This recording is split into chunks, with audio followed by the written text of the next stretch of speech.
Welcome in, guys. Welcome. Are you guys ready for 3 plus maybe a couple extra scary games? Welcome in, everyone.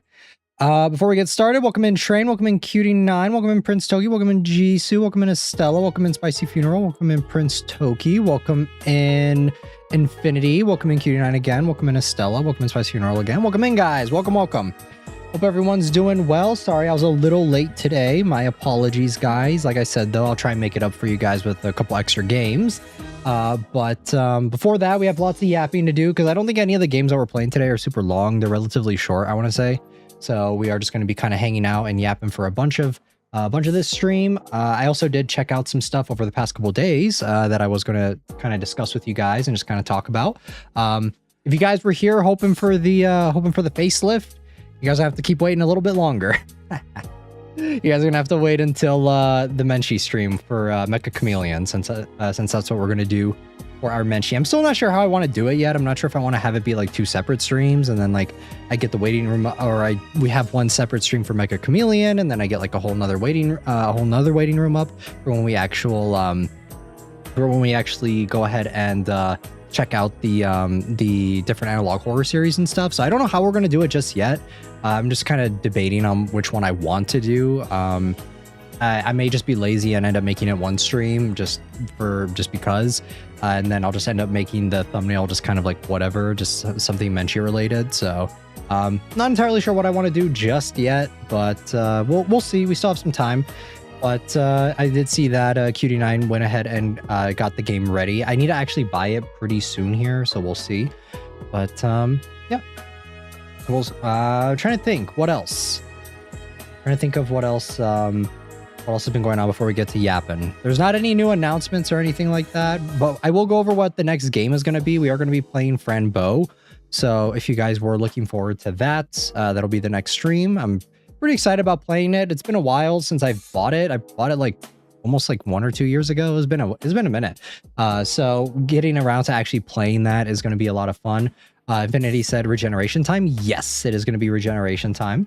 Slight regeneration though. I feel like it's not that drastic of a change. It does look a lot nicer. Let me pull it up here. Take a look here. It's definitely a lot cleaner for the facelift this time. So yeah, you guys are just gonna have to I'm gonna keep you guys in suspense. I'm gonna keep you guys waiting for it. But yeah. Trying to think of what else. There's honestly not too much. But I've been streaming some games. Cool. Let me actually pull up here because I did watch a show, guys. I did watch a show over the past couple days. I actually watched several shows. So I'm going to pull it up here and kind of give my thoughts on it. And I finished watching it yesterday. So let me pull it up here and I'll get my long-winded thoughts on Witch Hat Atelier. I finally watched all 13. I think it's 13 episodes, right? Yeah, it was 13. Watched all 13 episodes for it, and I gotta say, maybe it was after watching Freerun that I'm gonna be a lot nicer to this show, because I'm gonna be honest, Freerun was really slow. This show is not that bad, but it does have a really slow start. I think that this show deserves the praise that it gets a lot more than Freerun, in my opinion. It just has a snappier pace. There's actually more going on for it. It's at times creepy. Welcome in Forgotten Dreamer as well. I don't know. I just think the pacing of this show is tighter, and I think that the story is I didn't really care for the first few episodes. Who's the Gojo looking at? I mean, that's what we were talking about when I first tried watching the show. I think watching it after all of the episodes have come out, I think I like it more than if I had just watched it like weekly, because I think that this show weekly really doesn't work. Sorry guys. But I like this show a lot overall, but yeah, sometimes feels things bug me, but overall feels like the stakes are way higher. Yeah, this is why I'm going to say that this show is way better than Freerun. And if I had to give the show a rating, it's like a solid, it's a 7 or an 8. It could go up to an 8. It's kind of hard for me to tell because the show, like the season ends like halfway through in the middle of an arc. So it doesn't, it's not a very satisfying conclusion. I know that season 2 got announced, and I saw that, but yeah, season 1 ends in kind of a strange spot. I don't really like in the beginning my first impressions, because I watched up until I think episode 4 for this show, and it was very slow in the beginning. And it was just kind of like it's going to be, a lot of people have been throwing around Harry Potter, and it kind of does remind me of that a little bit. But once the show like starts picking up and it gets into like its groove, and I think it's like, it starts at episode 4 or 5. And that's when I think the show actually starts actively picking up, once it starts getting into its first arc and you start figuring out you start understanding a little bit more.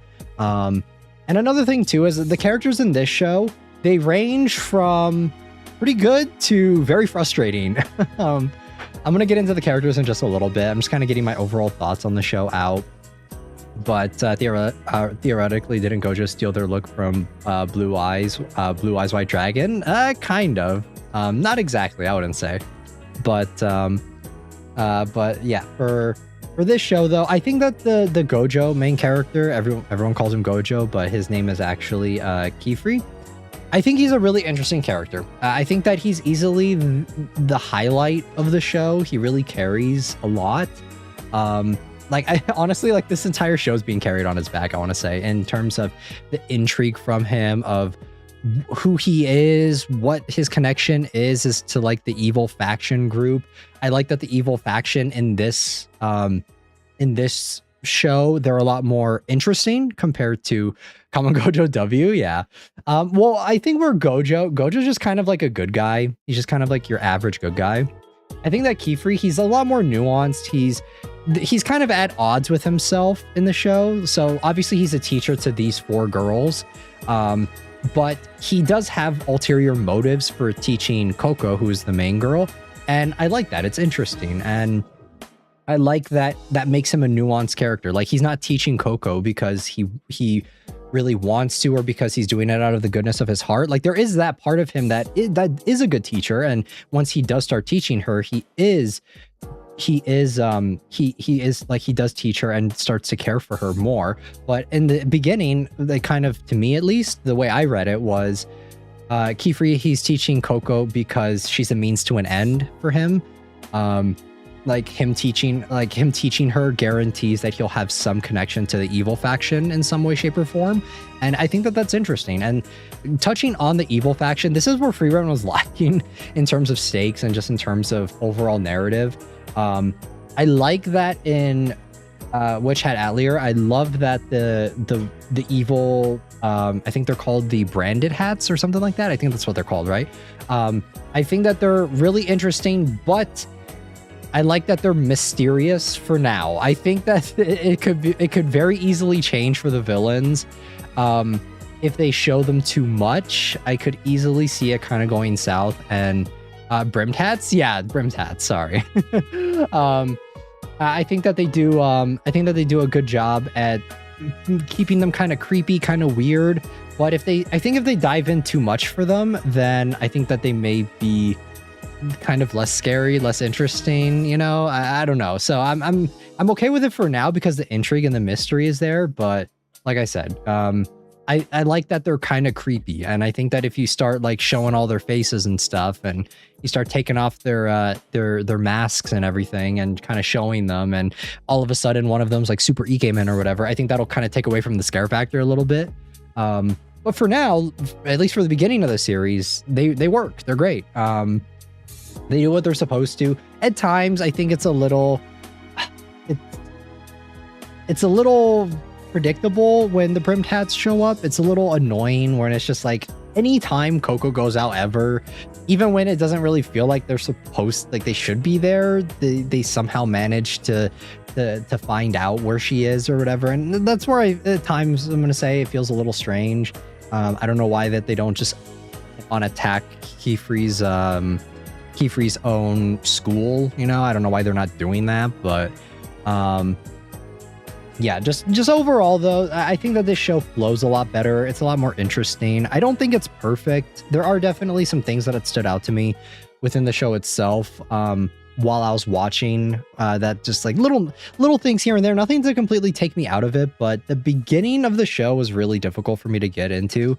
And I just had to kind of power through. If I gave free run like 20 some episodes before I ended up just ultimately dropping it, I was more than willing to give this show a little bit, I was willing to give this show the same slack, because yeah, free run, it didn't really go anywhere for that entire time. It just kind of stayed the same. Not that there's anything wrong with that, but yeah, this show, the stakes are definitely there. Poco in the beginning, I like the second arc a little bit more, and it's not even finished because the anime is I think on a hiatus right now before the second season comes out. But the second arc that starts, I think that arc was way more interesting, because it felt even though it was a little unrealistic of the brimmed hats finding her, I still think it was more intrigue of them just like Coco being a dumb character, where in the first half, right, the first half of the first big arc, the first big major arc with the dragon or whatever, it really bugged me that she saw the brimmed hat dude outside of a wand shop, right? And she just, or a pen shop, because it's not wands, it's pens. She just immediately ran out there. Just like, your teacher's right upstairs. Like, tell him that you saw it, right? It was kind of just dumb main character syndrome that, like, I do think that the arc in the end kind of won me around, but the setup for it was a little messy, I think. There are a lot of times in the show where it just actively frames Coco in just not the best light. It really frustrates me with her. I think as the series goes on, it gets a little bit better. Either that or I'm just getting used to it. I don't know which one it is. Another character that I thought was a little frustrating was Agot. Agot was a little also kind of annoying, kind of bitter. She's just kind of like a stuck-up character. She's not super likable, but definitely she definitely a Fue Coco, yeah. So yeah, when it comes to Agot, like she's a little bit more interesting, but we haven't really gotten enough on her yet in the story for me to really make a final statement on her. It also doesn't really make a lot of sense that Coco doesn't get like pissed off at her, essentially, because yeah, when Agot was essentially like was trying to screw her over or whatever, she just kind of like brushed it under the bed, and she's like, it's fine, it's whatever. And it's just like, I don't know. I think characters, when they kind of confront each other, when one of them does something that's a little fucked up, means more to me than just having a character that's like so perfect that can't do any wrong. It's just like, especially when in the moment, I think Coco's crash out would have been okay. I think that would have been fine. I just wanted some form of confrontation from them. The black hair one is a little annoying, but the pink hair girl is what really irritates me. I'm watching it in Japanese, so it doesn't really bother me too much. I listened to the dub for like for like one or two scenes, and then I just couldn't do it, so I ended up turning it off. So yeah, if you don't like the characters' voices that much, then switch it to Japanese. It's definitely a lot better, in my opinion. Dubs are very hit or miss. Usually they're misses for me personally, so that's why I just always stick to Japanese. And yeah, the other two side characters, the other two apprentice characters, they're fine, they're whatever. They don't really get, I think in the second arc, Rike gets a little bit more time to shine. She gets a little bit more. The pink-haired girl doesn't really get any time to shine from what I've seen so far. I may start picking up the manga, because I will say though, the cliffhanger really had me interested in seeing how the story progresses and what goes on. Mainly just for Keyfree. Like I said, he's easily the most standout. Like, I think he's the most interesting character in this show. There's so much, like, I feel like there's a lot of nuance to him. There's a lot more to his character. He's not really one note, I want to say. Like, he definitely has more layers to peel back on him. I like that. He definitely has a dark side to him. There's times where he does very questionable things to other people within the magical world or whatever. And I love the way that he expresses his love, or not love, but whenever he's talking with his students, he always wants his students to like express themselves, and that's where I say, like, he is a good teacher. But he definitely does have some more going on there behind the hood. He's definitely keeping some things from a lot of the other characters, and how do I'm trying to word this in a way for it to make sense, but there's this like allegory for him that I think is interesting, where it's like he is, like I said, he wants his students to express themselves as much as they can. He really pushes for that. There are a lot of times where he really does show that he cares, but at the same time, he's more than willing to just kind of drop them on a hat if it means pursuing a lead on him getting like anything on the bad guys, the evil faction. And I think that's so interesting. Like he's like, it really highlights a flaw, for sure, a flaw in his character, but also like a mystery, and it kind of makes him scary at times. He's definitely a character that is like, there are times where there's one other boy when Coco's in the hospital or whatever, and he noticed that something's up with his grandfather or whatever, and he was like talking to he was gonna ask Kifri about it, and he has moments where he's just super scary and he's super intimidating, and knowing that he's a mage of very high esteem that's super powerful, that makes it even scarier, you know, because they go out of their way to showcase how powerful Kifri is. And like seeing those sides of him that are unhinged, it really gets you thinking, you know, like it's like he's a little bit of a wild card, I want to say. And another thing too is, like I said, back to my original point though, is that he always wants his students to love magic. He wants, like, all of his students, he tries to teach them the love and joy of magic. But it always kind of comes as there's always like an implication there from Kifri that he himself does not love magic. Like he does not like it. He does not care for it. And he knows that, like, we've been teased throughout all of season 1 that magic is used for a lot of nefarious purposes, not just from the evil faction, but also from the people that govern the magic, right? And it's not always used for something super happy. And well, that's super interesting. Yes, that's what I think is cool, is that it's just like he has seen that. He has seen how awful magic can be, and he has seen so much that, like, it's kind of sad when he talks about magic, at least from how I read it, when he talks about magic to his students. He wants them to cultivate that love of it, and he wants them to focus on the love of it instead of the way everyone else sees it, as a tool for your own progression, and essentially like seeing it as like a selfish thing. And obviously magic needs to be used for the good of others, and we get teased for some of the other factions that run the magic society that they aren't using it for that. It's a way for them to exert power over others, and not for a way for like to be used for good. Because magic in the world, everyone says, is in the books and everything, they say magic is used for the good of everyone. It's to make everyone happy, right? But as we've seen, that's not necessarily the case. And I think that's what makes Kifri interesting, is that he's trying to teach his students a better path, even though he himself doesn't like magic, or he himself is kind of detests it a little bit, and he doesn't really he's kind of like fallen out of love with it over the years of being a mage and learning magic and stuff. And I think that's so nuanced. That's a very interesting concept for a teacher, and I think that it really highlights his character.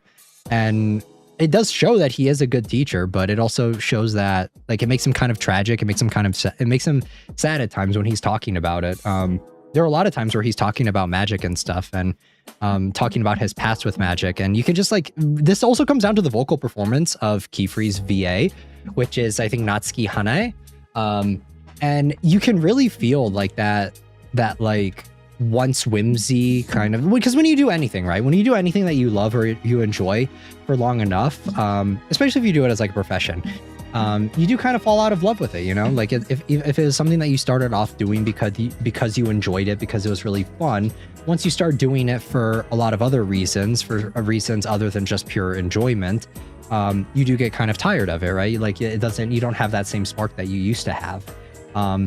And that's what I kind of get from Kifri, from his vocal performance anyway, not from like anything else, just like from insinuations, and from his character. It's just like, you can really tell that he just doesn't really he doesn't, like, even though he's saying that, he doesn't feel that way. Even though he's telling his students these things, he himself doesn't feel that way about magic anymore. And I think that's very interesting.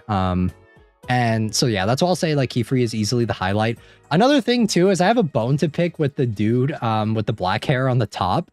He would look so good if he shaved his stubble. And I know that in one of the previous streams I was like yapping and complaining about characters with facial hair. If he didn't have the facial hair, he would be so hot. I'm just gonna say it.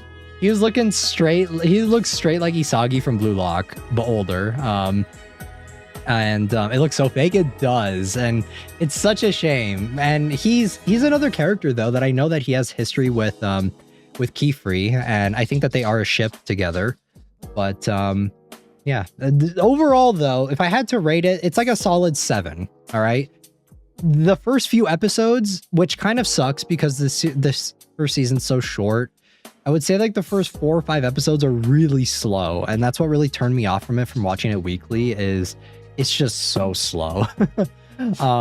So like I will say that it's a solid 7 with an asterisk, because like I said, the first few episodes are a little bit tough to swallow, because I don't really like the tone that it juggles in the first 5 episodes. I feel like the show doesn't really know what it wants to be. It doesn't know if it wants to be a more like kind of happy whimsy show, or if it wants to be a little bit darker, a little bit more intrigue. And it seems like once it gets past its first arc, they kind of set it in a motion that I think it starts picking up a bit more. But definitely in the beginning it's kind of rough. But some people do or don't have facial hair. Some can't even grow a period. Ruins all the potential thirst that I had for him. I know.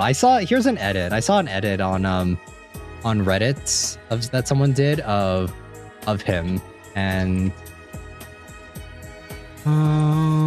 what's his name? I forgot. Olrugio. No facial hair. He looks good as fuck, guys. Okay. Yeah, here's some screenshots with someone removing the facial hair, and he looked really good. And even though he hasn't had too much time to shine recently, he's kind of a supporting character. I do like Olrugio's character quite a bit. Like, he is pretty cool. But like I said, there's not that much to him yet. He's kind of not that big of a character right now. So I can't really say too much about him. I know that there's a side spin-off manga with him and Keyfree, I think there's a side story. So I may go ahead and check that one out. But like the world of Witch Hat Atelier is pretty interesting though. Like I do think it is pretty cool. It's definitely a lot more nuanced than Free Ren. So welcome back, Prince Toki. I'm glazing Witch Hat Atelier. I just went on a long tangent about it. But yeah, like look at him here without the facial hair, and then like another screenshot. He looks so good. So you're into Witch Hat? Yes, I did watch all 13 episodes, and it's a lot better than my initial impressions. I just think that the first 5 episodes are real. Like it takes a lot to get through them, but once the story picks up, I think it really starts hitting its strides. But it really does take a while, because the beginning was really rough for me, because I didn't like that the tone was so back and forth on, like it felt like it couldn't really pick what it wanted to do. So like once it started picking up a bit more, it was definitely like I started enjoying my time a lot more. And yeah, like I like the creepy imagery, it works. And like the new faction, I like that the magic system in this is kind of weird, you know, like it's kind of strange. Like there's one of the times where because they use ink to like draw stuff to do their magic, to cast magic. I thought it was pretty interesting that it's like the different ink, like there's different inks that you can do for different things, and then apparently if you add blood into ink, it makes it more potent and it makes it stronger. And I thought that was really cool addition. And it kind of implies like the the narrative, like the implications of that is just kind of like it's forbidden to do stuff like that. You're not supposed to do stuff like that, and yeah.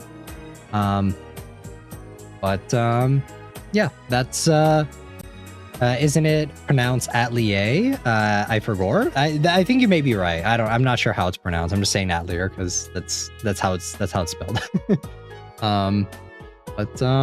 Yeah, like I guess my biggest problem with the series, at least right now, is I guess Coco's kind of whatever to me. She's kind of your standard fantasy protagonist, I guess. Like she's just kind of like the whimsy character, and those are very hit or miss for me. She has potential to kind of grow out of that, I think, because even though I really didn't like Agot in the first half of the show, I think she becomes more interesting as time goes on. But yeah, definitely for Coco, I think that she's kind of, I don't really see her importance as of yet to the overall overarching story, because I know that she has some connection to the evil faction or something like that. I just, at least for right now, what I've seen, I just don't really see it. But yeah, I definitely think that the overall interest, like the story is carrying it. The intrigue, Keyfree specifically, he's easily the highlight of the show. He's carrying this entire show on his back, so what a G. Yeah, just overall it's solid. It's a 7. I'd give it a 7, maybe an 8 with a little bit more, with a few more episodes. Once season 2 comes out, I may be bumping it up to an 8, but for my overall rating of the first season, it's a solid 7, because even though the first 4 or 5 episodes are kind of slow, I think that after that it really starts picking up. So it's definitely a recommend for me, guys. Definitely go watch Witch Hat Atelier. It's definitely more interesting than Free Ren for sure. There's a lot more going on. I think the plot's more interesting. I think that just overall the animation is, in my opinion, nicer than Free Ren's, because Free Ren's is nice, but it's just kind of like, it's Madhouse. It's kind of like it's nice, but there's also nothing that like really stands out to me about Free Ren's animation. I think that this one, every frame of this show, they're like it oozes style, and I can definitely see why this show got as much hype as it does. I couldn't see the hype for Free Ren personally, but I think that this show, it deserves the hype that it gets.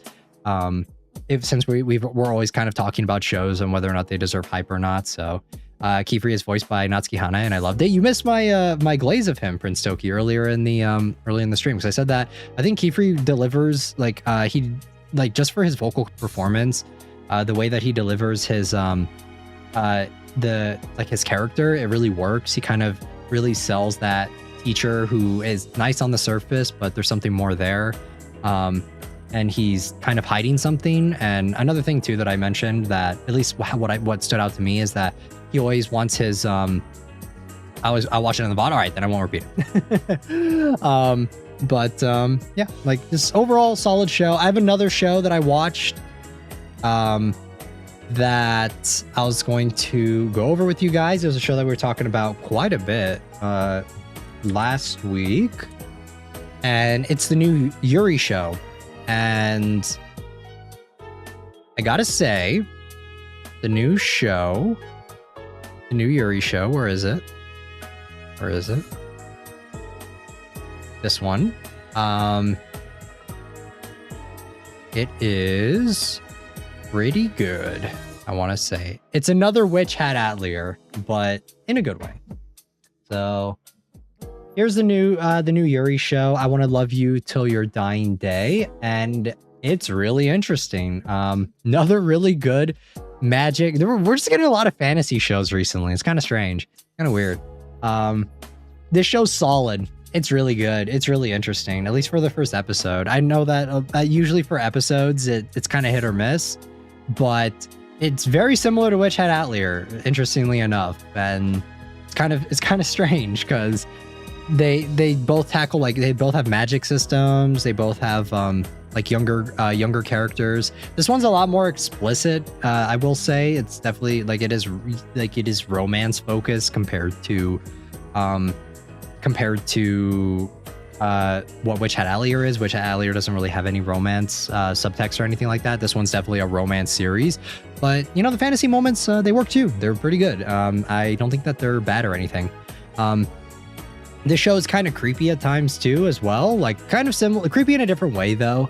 Because Witch Hat Atelier is like kind of creepy in the terms of like the implications of things, and just kind of like everything's framed as being very whimsy, childlike. But then like the undertones of everything make it more creepy and make it more sinister. Whereas this show is just like, it definitely is a lot more unsettling with the way the world is portrayed and the way everything works out. There hasn't been too much yet. I know it's based off of a manga, and actually I really enjoyed the first episode so much I may try the manga and just try and see where like kind of like how that is and see if it interests me enough to keep up with it. But yeah, for the first episode though of I Wanted to Love You Till Your Dying Day, it's really good too. I feel like it's a show that you have to like just kind of watch and see. It's a mood. It's a very moody show, I want to say. And yeah, there's not too much for me to talk about right now because it is just one episode. It's really hard for me to give like a full take on a show or a full review for it when it's just one episode. That's why for Witch Hat it was really difficult for me, because it's just like it's one episode and it's only like 2 or 3 episodes, and there's just not enough there for me to really like give a full balanced take on it. But at least from what I've seen so far, it's cool. It's interesting. Definitely recommend. Definitely check it out. Yeah, animation's really good in this one too. This is another show where the animation's really really big highlight. There is some 3D though in some of the wide angle shots, I noticed for sure, but it's so small I can barely even notice. If you guys aren't trained to spot like animation the way I am, like different like 3D animation, then you probably won't even notice. But I did notice for some shots. But whenever it's like zoomed in on characters, like any of like the medium to semi wide angle shots, if they're 2D drawn, like they all look great. None of them look bad or anything. So another solid recommendation from me. And I'm trying to think if there's anything else that I watched. I think that was it though. There's nothing else right now. I know that the new Ghost in the Shell episode came out, but I just haven't watched it yet, so I'll probably get around to it at some point. Probably gonna wait for more episodes to come out, just because I've seen Ghost in the Shell so many times at this point that it's just like I don't really know. Like I kind of want to see the full thing, you know, before I give a take on it, before I sit down and watch all of it. Yeah, those are the shows that I watched. What do you guys think? Are any of the shows that I talked about, are you guys going to pick up any of them? Are you guys interested in any of them? I feel like my Witch Hat one was a lot longer because I had more to say on the show because there's more episodes. But yeah, any of the ones that I've recommended, are you guys going to pick up, or are there any other shows that you guys that are interested in? Definitely the Yuri one. Yeah, the Yuri one's like pretty creepy. It's pretty strange. It's a vibe.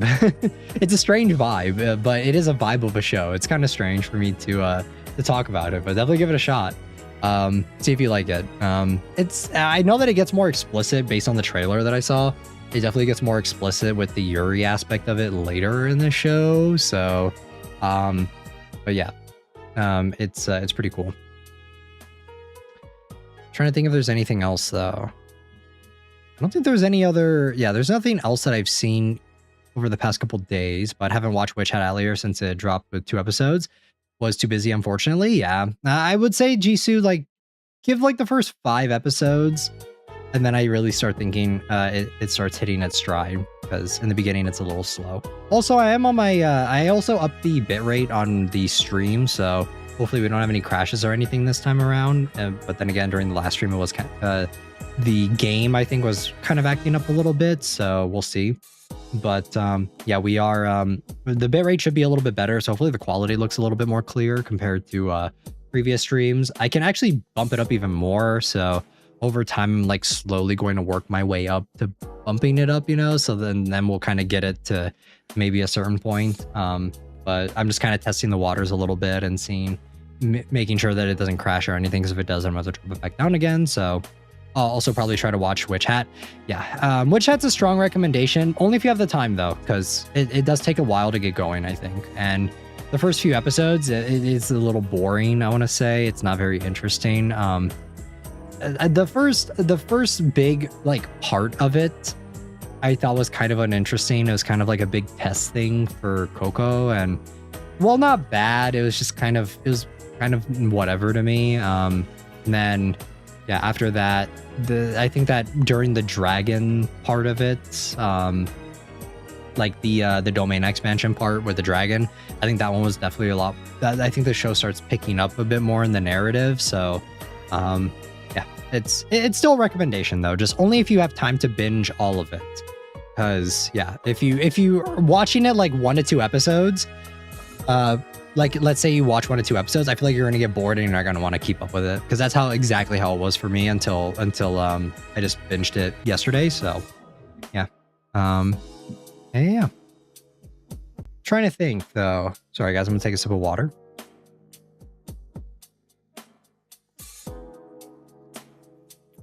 We'll probably go over the games that we're gonna play today. It says 3 scary games on the stream, but it's actually a lot more than that. So let's go ahead and go over which ones. There are a couple that we were going to play during the last stream. I'll try to binge then, but I'm busy. Yeah, like I think it's definitely a binge show. I think if you're watching it weekly, or not weekly, but just like episode by episode, you're going to get kind of bored of it. Because yeah, I was watching it weekly, but then I just kind of just stopped caring because I just wasn't interested. In actively participating in it, especially when the episodes were kind of slower. So definitely that binge model is works for this show. And I wish that they would do that more. I wish that they would drop I wish they would drop the episodes in pairs. I think that would be a better format for it. So I think it would just keep the intrigue a little bit higher. So, but okay, so we have a couple games. We have Sewer Call, Wet Candy, and then there's another one on Steam too. I think it's actually a sequel to a game that we haven't played yet,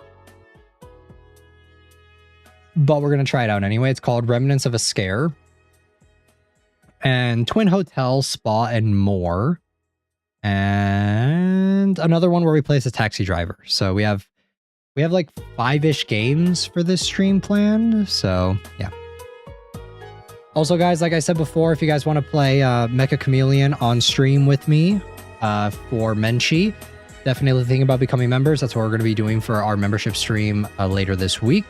So definitely look into that if you guys are interested. Another taxi driver game? Yes. Yes. The last one we played was quite a while ago, I believe. But also, I got to tease the facelift, guys. It looks great. Looks so good. I'm looking at it right now. I love the glasses. I think the glasses really bring it together, you know. I think that the glasses are going to be a big hit with you guys. So, yeah, I'm going to be showing it off as well during the Menchi stream though. So stop teasing. Stop. I'm sorry, guys. I got to tease it a little bit. Got to tease it for the Menchi stream. Another thing though that I am going to say just right up front about it is this has to be illegal. It's not illegal, guys. I don't know when I'm going to be able to get it rigged because the rigging's going to be it's a little expensive. It wasn't, I guess it's not expensive. It's just a price that I wasn't like really looking to pay at this moment because I have a lot of other stuff that I'm paying for right now for other art commissions. So it may be a while before we actually get it rigged up and everything. Like I say though, everything that you guys donate and stuff, it does go into stuff like this. So donations are greatly appreciated, but not required. But I would say wait until you guys actually get to see it before if you guys do want to donate or anything like that. So, but yeah, but I just wanted to let you guys know it will be like, even if you guys do not donate, I still will get it done. It just may take longer. So, cause I do have some other commissions in the works right now that were already agreed upon before I started it, and just the way I budget everything on the channel, it unfortunately works out that trying to squeeze this in on top of that just is most likely. Thank you for the $5, Cutie9. I appreciate that. Just like the way I kind of squeeze everything into the budget for the channel, it just unfortunately was not a price I was expecting to do, even though after seeing the facelift, I want to get it rigged even more now because it does look really good. But yeah, just wait until I would say though, like if you guys do want to donate anything, just wait until you guys see it. Yeah. That's just wanted to let you guys know in advance because I wasn't sure how much it would cost to re-rig it, but since it is such a drastic change, I'm not surprised that it is a bit expensive. Thank you for the 25 months. Thank you. You always deliver the best. Thank you, Cutie9. Appreciate that. Yes, facelift. Yes, we are getting a facelift. Yeah, like I said though, just how I budget everything on the channel, it just unfortunately didn't really work out the way I wanted it to. So, yeah, but because it's going to be such a drastic change that I think that my entire face, my entire head needs to be re-rigged. So yeah, it's gonna be a time, but once it's done, I think it'll be worth it. I am going to be keeping this face or this hairstyle though. So I was talking with Mahiru-san about it, and I will be able to keep this hairstyle as well as the updated one and just kind of switch between them. The styles are actually quite a bit different, I want to say, like the way that the renders are and everything. Hey, thank you for the 25 months train. Thank you. The styles are a little bit different in terms of like shading and everything, but at the same time though, I don't want to say I won't be using this hair as much, but I'll still probably use it. But like I said, I just kind of want my main hair to be the updated one, since I probably use that one the most, since that's the one that you guys associate the most with me compared to this hair. But like I said, both of them still will be staying, and they're just slightly different styles in the way that they're shaded and the way that they're rendered out. So, but I have actually taken my hair and put it on this new face just to kind of get a gauge and see how it looks and everything, just to kind of see what it'll look like. And it still works. It doesn't look bad or anything. It is a bit different though, so we'll have to wait and see. But yeah. I just like cohesion for stuff. Does that make sense? Like I love everything being cohesive. So even when I see that things are like slightly off, it's just like I kind of want to update this hair too at some point in the future, but it's also not something that I'm like going to go out of my way to do. Yeah, we'll just have to wait and see. But yeah. All right, what do you guys say we get started on a game? Which one do you guys want to do first? Do you guys want to do the one with the creepy monster in the thumbnail? I mean, there are 3 creepy monsters in the thumbnail, so I guess we'll have to kind of pick and choose which one. But do you guys want the big naked looking monster in the thumbnail? Which one do you guys want? I'll let you guys pick. Before we get started here, let me minimize this, and then I'm scared the game. I don't think it's I'm scared. The scared game? Anyone is good? Big monster? Okay, the big monster in the thumbnail. We'll do that one.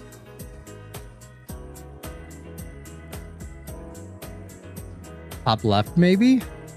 More people are saying for the other one, so I think we'll do that one first. Let me go ahead and get it booted up before we actually start. I think it's sewer call, right? Yeah. Let me go ahead and do this real quick and get everything up and running and just limit the frame rate and everything. Make sure it doesn't crash the stream before we actually get started.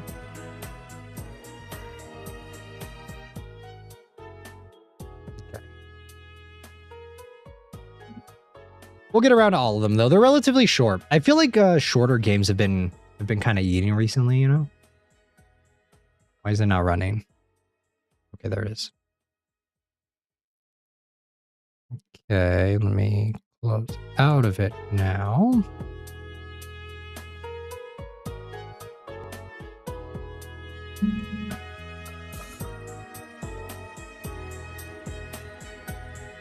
Okay. Do this. Sewer call.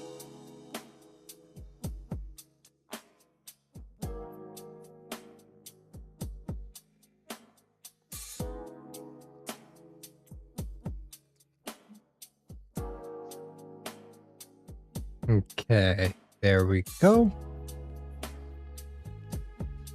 And then that should be good. Move over here. Let's cut the BGM. Okay, and then... Alrighty. Hopefully that works. Okay, cool.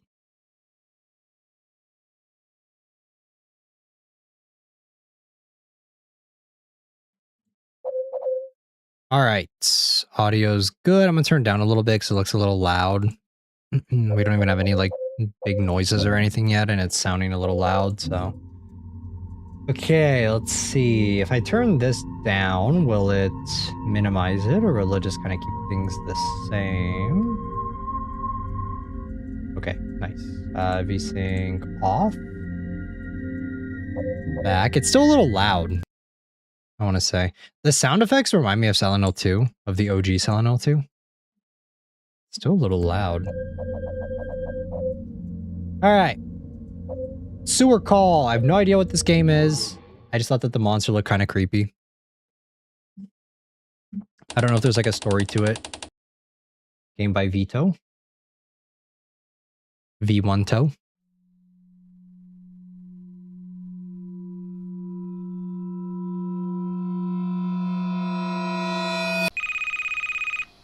Gigaset.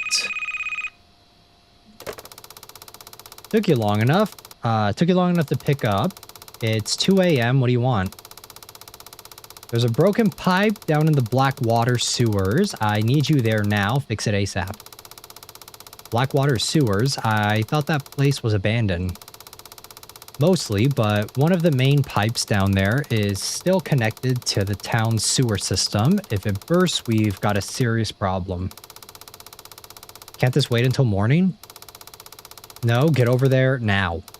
Damn, thanks, boss. Am I getting that overtime? Fine, I'm going. And one more thing. If you hear anything strange down there, ignore it. What the hell is that supposed to mean? What is he talking about? Alright, well... I should take a flashlight and toolbox from the trunk. Okay. Toolbox. Aha. Setting MC for death? Yes. Okay. Yeah, I feel like these shorter horror games recently have been eating, because a lot of the ones that we've been playing that are longer, that are like one or 2 hours plus, they kind of drag on a little too long, you know? Bunch of garbage here. Rusty ass car. Nothing else. What is this? Ooh, there's some moving. The flashlight actually looks good. It actually works. Kind of, not really. Okay, we got some missing persons in the sewer. This reminds me of It a little bit. He said if you don't hear anything, just, like, if you hear something, just don't look at it. Lock. I'm pretty sure the key is somewhere nearby. Why would the key... What's the point of locking it if you're just going to put a key nearby?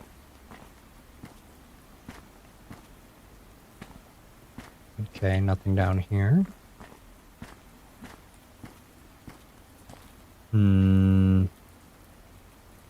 Somewhere nearby, huh?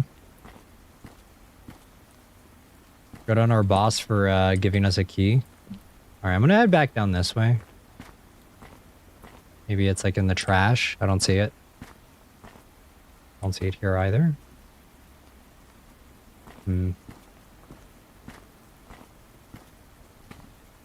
Alright, let's maybe it's in the car.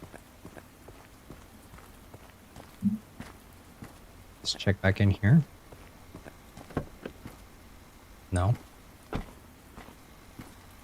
Some boss sent us all the way out here to a pipe. Like, how am I supposed to get in? I don't see it.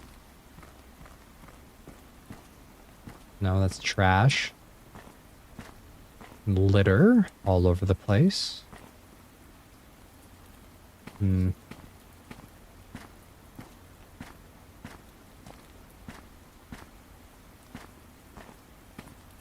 I don't know, guys. Is it underneath a rock? Like, what's up?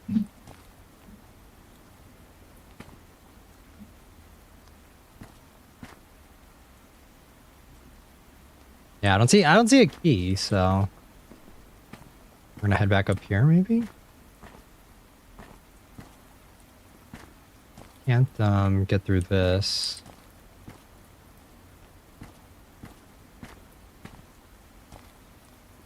I don't have like an inventory or anything either, so.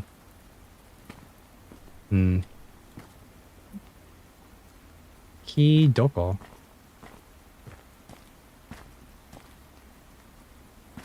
It's just trash. Rubble and nothing else. Behind here. Ah, here it is. Okay. That's a bad place to put it. What game is this? As I come back from the bathroom. We are going into the sewer because we need to fix a pipe before it bursts and fucks up the city or something.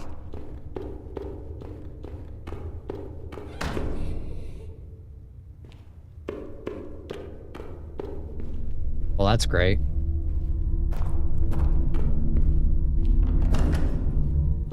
What happens if I just leave, huh? All right, it's really loud for you guys. I'm going to turn it down a little bit more. Actually, maybe I'll keep it the same, and then what I'll do is I'll turn the volume down a little bit.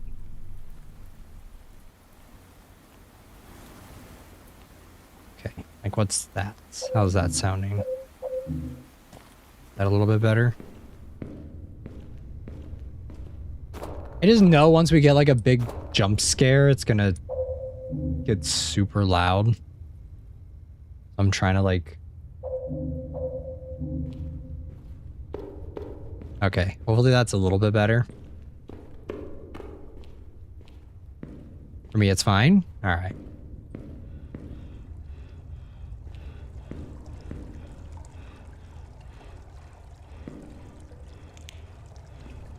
Oh, there's someone down there. I don't know if you guys can see that.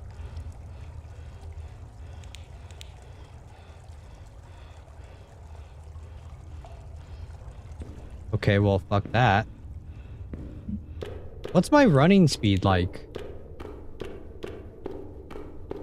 Okay, not that fast.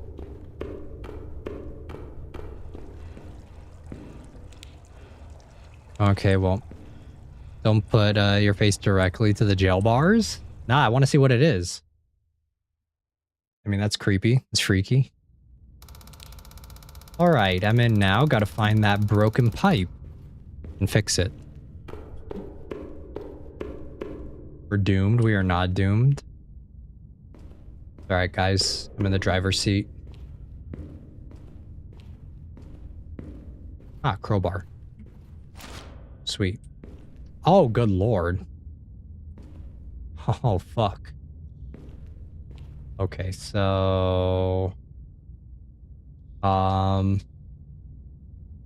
we got a maze from what it seems.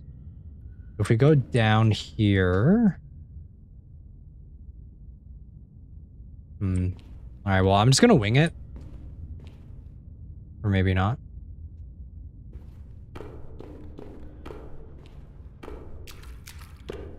Is there anywhere else?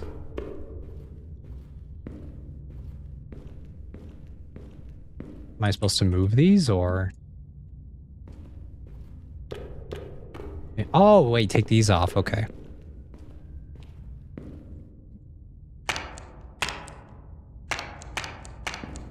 Is it gonna be some bullshit where it's like it makes you think that there's a lot of different ways, but it's actually just super linear?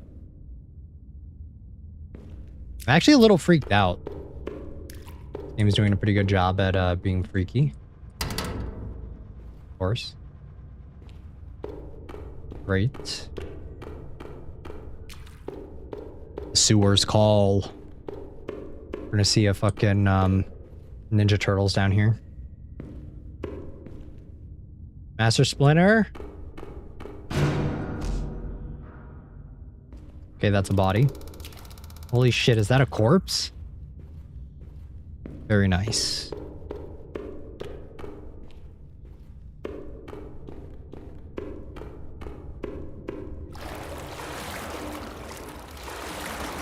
Fuck, that's cold. I barely feel my feet. I need to get through this quickly. All right, well, I'm gonna do a little bit more exploring first, all right? Ninja Turtles? I mean, what else would be down here? Huh. What is this?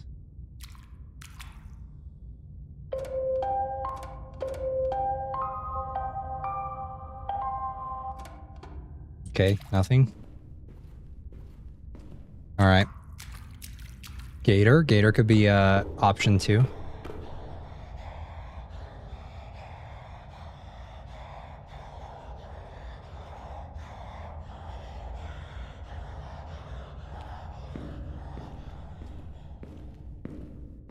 Okay. Okay, that's not a Ninja Turtle. Do I just not look at it?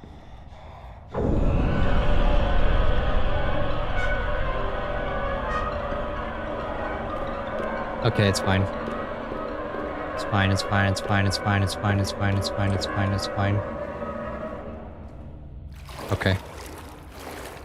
I don't know why this game has me so uneasy.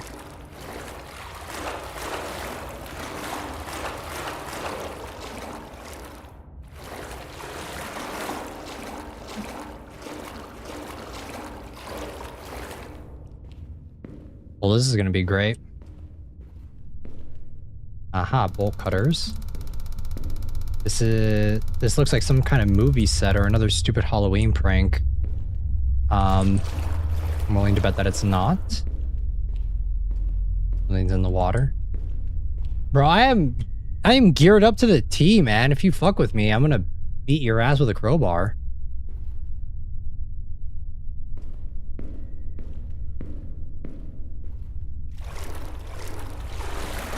I have the power of God and anime on my side.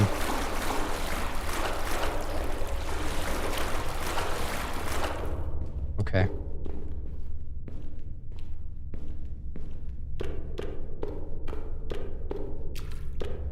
All right, let's go down this way.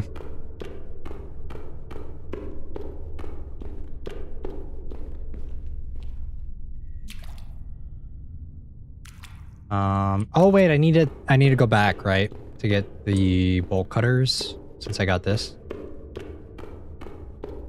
I think we interrupted his snack time. I think that's why he was there. Ready for a jump scare, baby.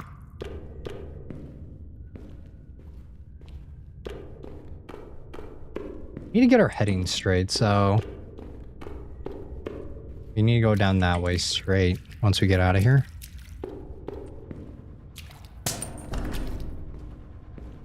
Monster.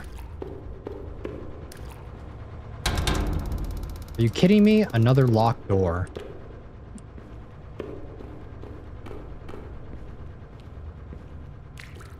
Man, being a, at least bring a buddy with you, you know? Safety in numbers.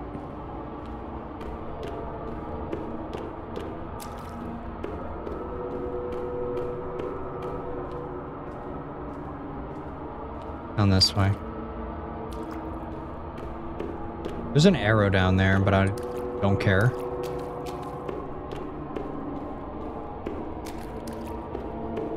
Where does this lead?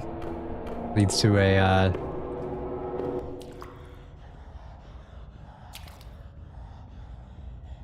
fuck me.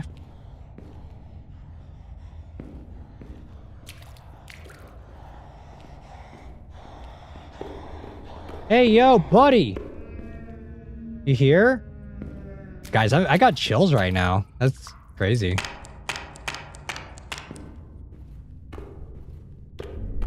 Hey, buddy, where you at? Rip that guy. Chairs?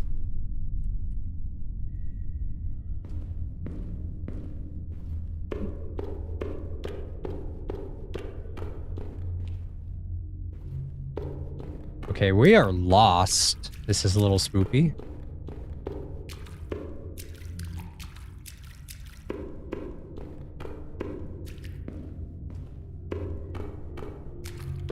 Some old pipes. Ah, here it is. So the valve is broken. I gotta find a new one. There should be one in the generator. Damn. Rip.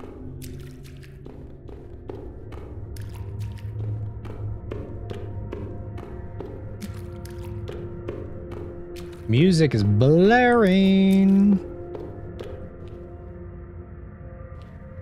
Okay, so this is where we need to go to get out of here. Or to fix this. Because it's quiet and there are a lot of corners. Yes. It's down this way. Another dead body.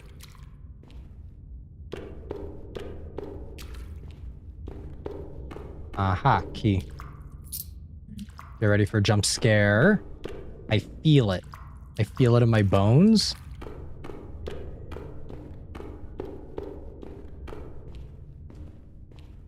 Okay, where is this?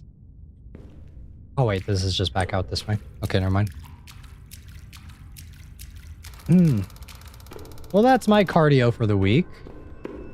This game's got a good tension. I like it. Not bad.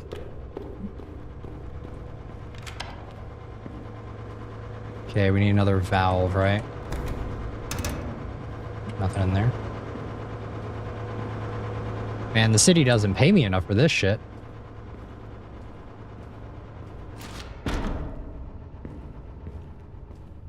Okay, you can stop that, alright? Oh, God. Oh, yeah.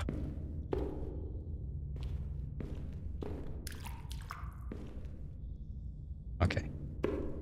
Going this way. I'm not scared. You guys are scared. I'm back here. I will fuck your day up. Okay? Listen here. Listen here. None of that. None of that. We're gonna make some splashes behind you noise, alright? I'm walking on the side for a reason.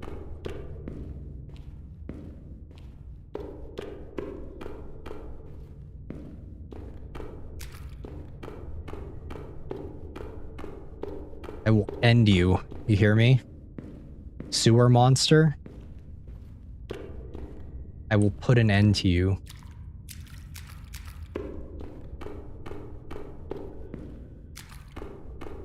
Yeah, we're gonna have a fun time if we have a chase sequence, guys.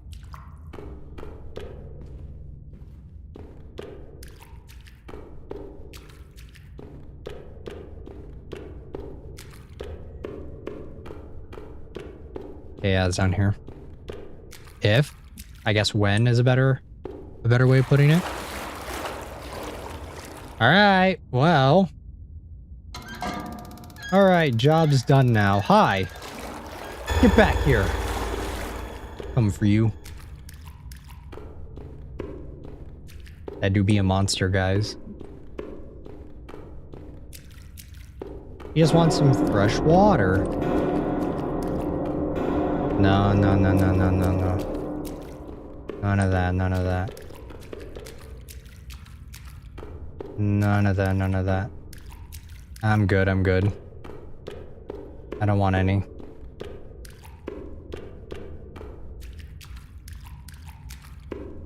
Alright, let's get out of here. This way. I'm just not gonna think about it, guys. Ignorance is bliss, right? Okay, out of here we go straight.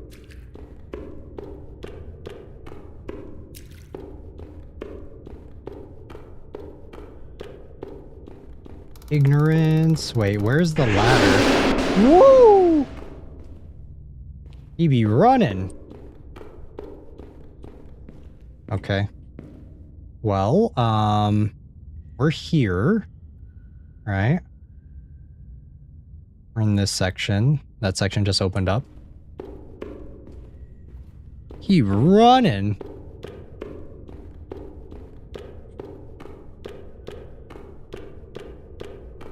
Game's got some really good tension. Looks like a skeleton. You guys say so? Nothing behind us. Get ready for a jump scare. I'm Brace yourselves. Get ready, guys. Hold. Keep going. Yeah, we're dead. I don't think I'm getting paid for this. We're doing the city a public service.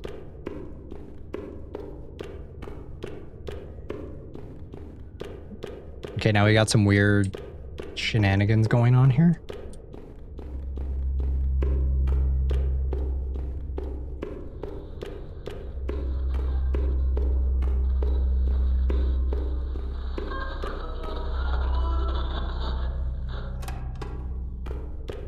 No music for you. Alright, monster. No music. I don't want any.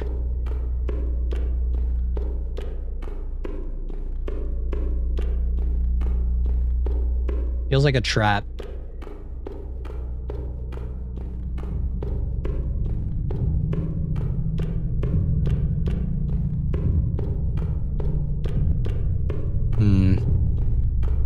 He blitzed on through.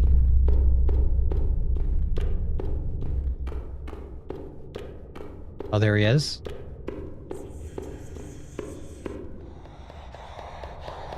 Oh, God. Okay, I think that's it. All right, well, we died. Not that I think, not that I don't think there's any other endings to this. Let me double check, but I mean, good tension. Like, I feel like the game really takes its time. Yeah, I don't think there's anything after that. Yeah, okay, that's it. I mean, this game had some good tension. It was pretty good. I hate that. It scared me. I mean, it scared me, but it did a good job. So this one's solid. These like shorter ones that have like a interesting premise to them, they really hit. So tension was good, but I wish there was another ending. Yeah, I wish that there was a little bit more. No chase. Boo, got my hopes up. Yeah, I'm surprised. I'm actually okay with them not doing a chase sequence because that would have been very predictable. Okay, we have... Okay, we have Twin Hotel, which is this next game. So let me go ahead and get it booted up real quick. And then let's see. Let's try it again. I think I blinked. Unfortunately, we are not going to be going through it again. It's a little too long to do again. Let me pull this up. Feel free to check out the VOD though, Infinity, if you missed it. Let's go here, there, okay. Okay, and then do this. Okay. Alrighty. Next game. Hopefully this one's good too.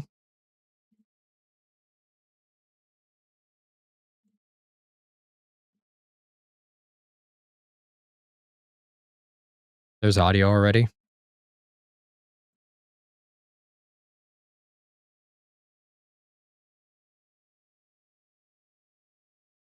Shuttle service. Sorry, guys. And here, let me restart it.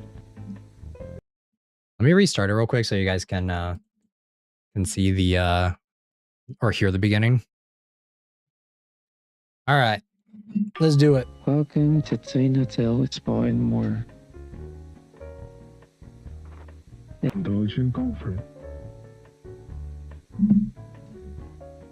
Rejuvenate your senses. Ooh. Experience fine dining. It's gonna rejuvenate Exceptional some creepy senses, more like. And more. Okay. This is the demo for this one. This one is not completed, so welcome to Twin Motel Spawn More. Congratulations to the twin family. As one of our first elevator operators, you'll be helping us prepare for our grand opening since the hotel is still under construction. The elevator currently only has 2 controls, closed door and next floor.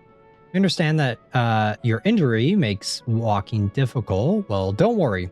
Your role requires no walking. Simply remain inside the elevator, operate the lift for our guests throughout your shifts. Our task is simple, operate the elevator, hotel management. Cool.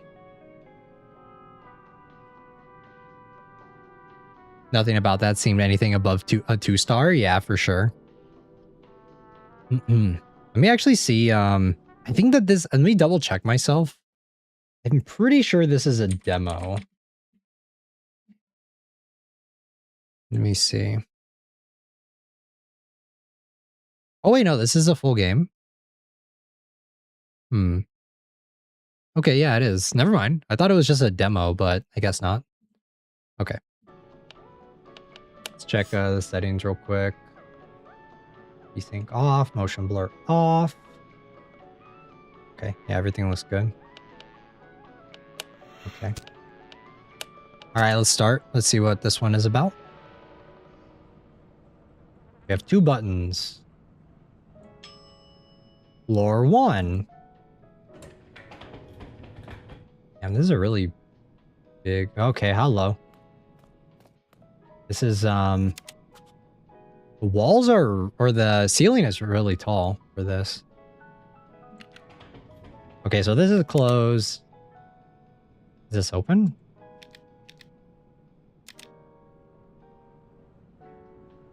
Yeah, so close, open, and that's it.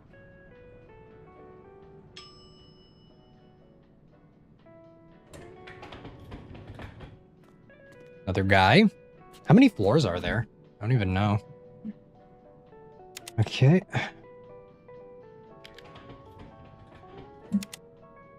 Why are the buttons pressing themselves? I'm not even pressing them. Why are there guests when we're testing out the elevator for their grand opening? It's part of the experience.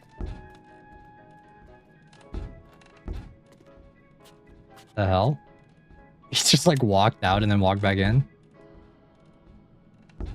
You hear that elevator? Sound a little creaky.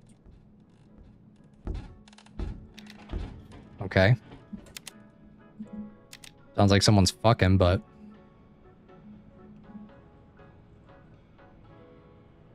Madrip? Alright. Anyone here? Okay, cool. You're welcome.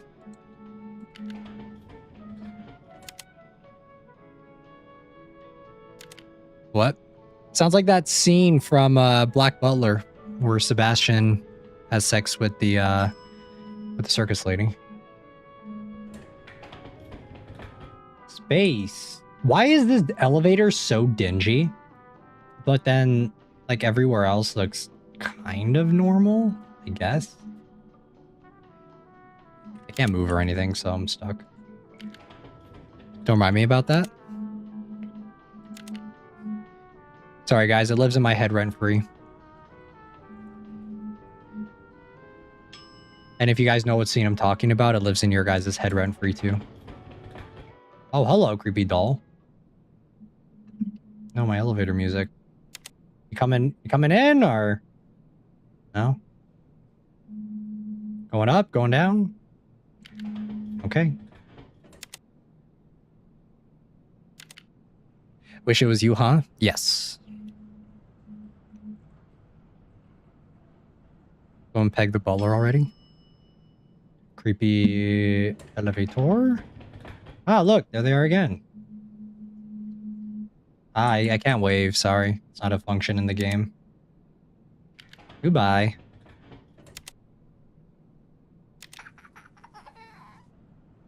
Ah! God. Bro.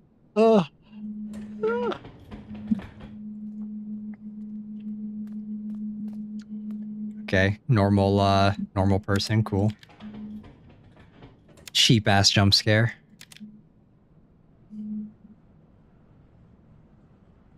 You see that creepy doll that's been hanging around floor 6 and 7? 6, 7? See it? No, don't leave me. Okay, well.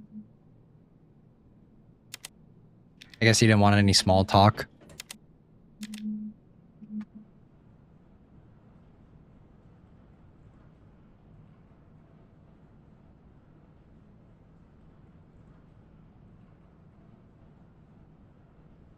We skipped a floor. Okay, we skipped several floors.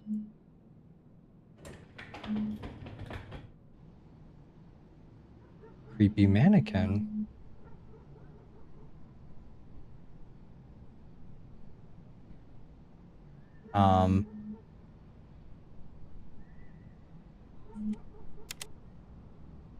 Okay.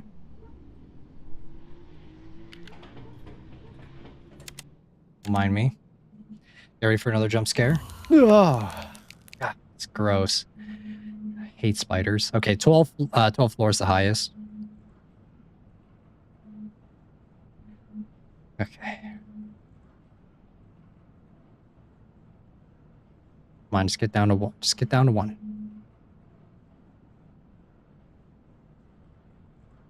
Building sucks. The elevator isn't even renovated for its grand opening. B2.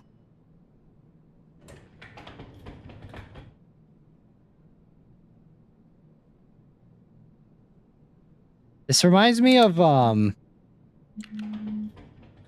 Tower of Terror. How are we going down? They don't have a down button. Good question. Okay, we're back at B1. Rip that guy. Nothing to see here, just your average hotel.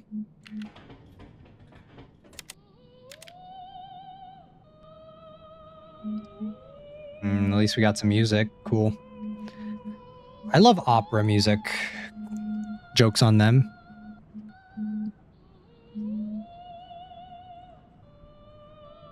-7. I don't think that's a real floor. Tower of Terror is good. Yeah, before they got rid of it. Didn't they turn it into Guardians of the Galaxy or something?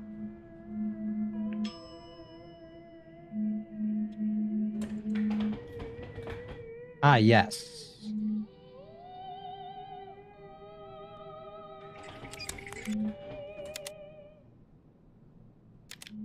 Okay, well. Get ready, guys. Another jump scare. I smell one. Telltale signs of a jump scare.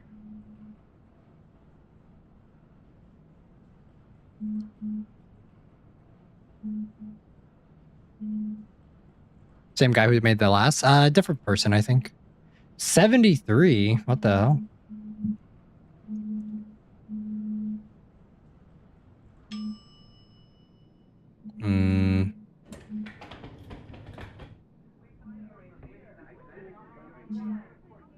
Nice. I love a brick wall.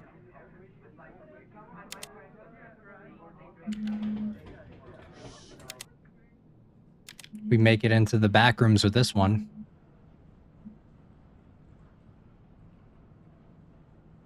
I'm not in uniform. Like, I'm in a uniform, but not the right one. Well, this job sucks.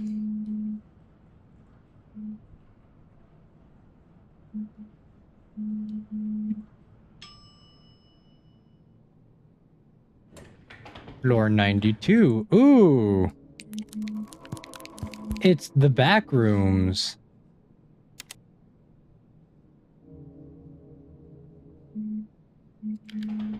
Okay. What about a brick house?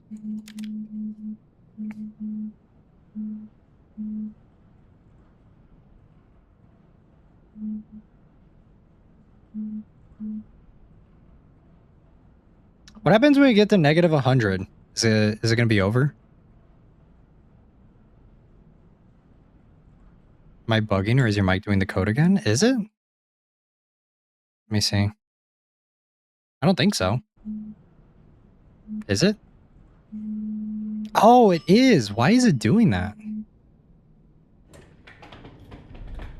I think you're correct, Jisoo. It is doing the code again.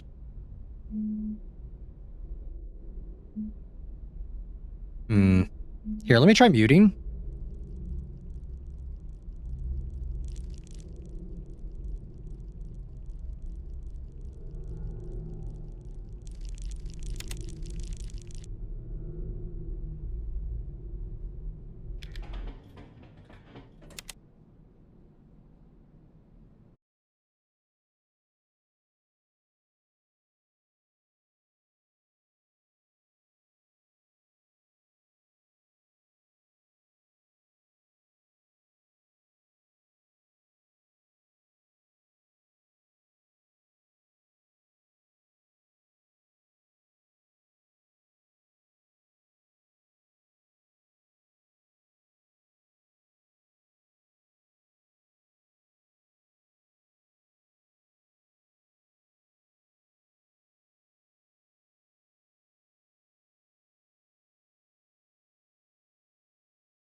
Okay. Is it doing the code? Looks like it.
Okay. Is it doing it? It does not look like it. Okay, I think we're good. I think we're okay. I just updated my mic. Updated the settings on it. This. Is this better? Nope, it's still doing it. Hold on.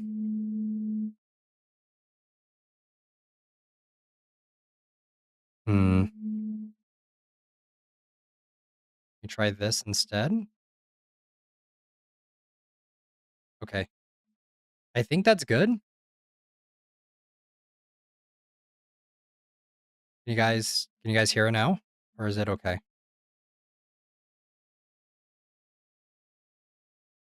No? Is it still bad?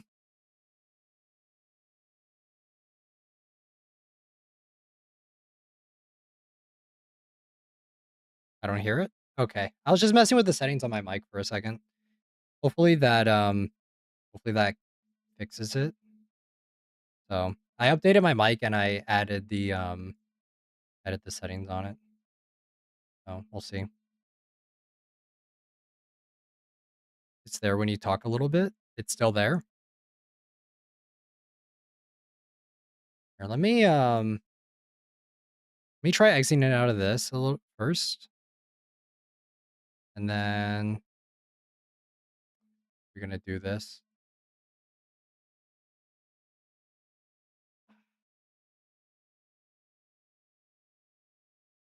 Here, should I just restart the stream? I don't know why we've been having mic issues recently. It's so strange. Here, I'm gonna end the stream real quick. And then I'll start it back up again and see if that fixes it. I don't know if there's an issue with Streamlabs recently.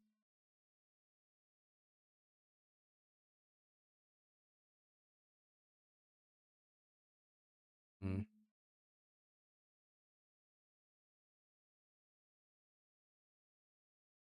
Okay. All right. Let me restart real quick.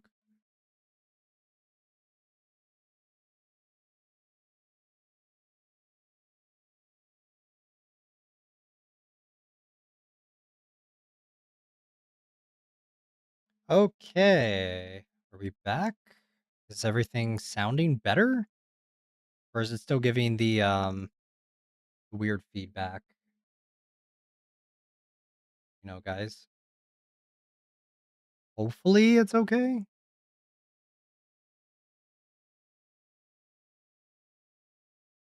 I usually have a separate thing for I think it's good now. Yeah, I usually have I usually keep a separate tab open for my mic, for the program that I use for my mic. So I wonder if that's been messing with it recently. So maybe I just won't use it as much anymore because usually I have that open just in case I need to mess with anything for it. But like I said, this is a USB mic, so depending on the scenario, it could kind of mess up here or there. So hopefully it wasn't making that sound for too long though. But all right, let's get back to the game. Let me make sure the audio is still good before I continue. If you guys hear it again, just let me know because it's kind of frustrating that that's been happening.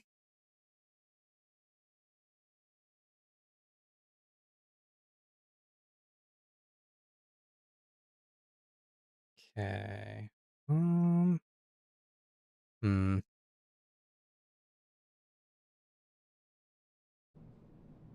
I think audio is still good for the game. Anyway, turn it up a little bit more, maybe.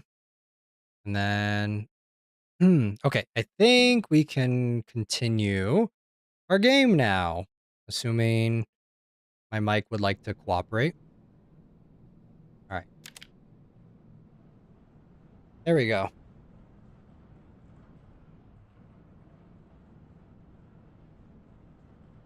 Just a quick reset on the stream, I guess.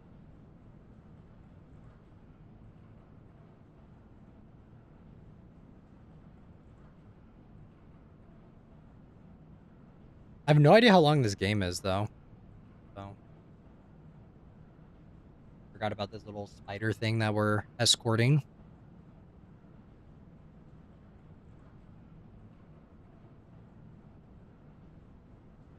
I guess we'll just leave him there. I'm just not going to pay attention to him. Can you guys still hear everything? Is audio still good?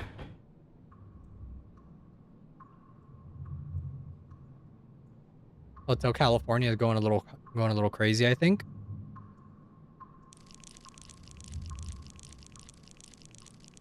Goodbye, spider. Anyone else want in?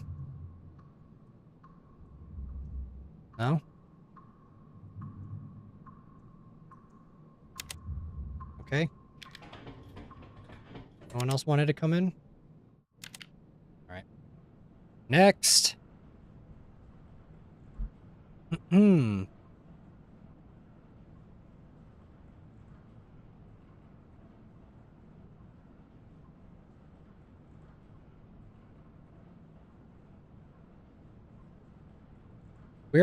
I just realized we're at negative 500. It's crazy. It's actually insane.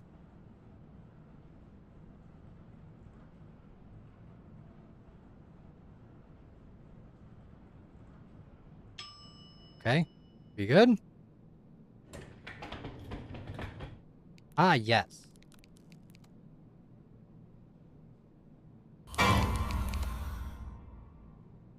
Okay, cool. Anyone else? Anyone want to come in? Just them?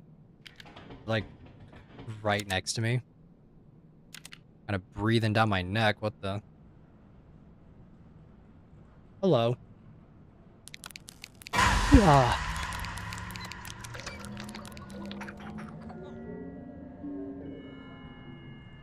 Wait, was that supposed to happen?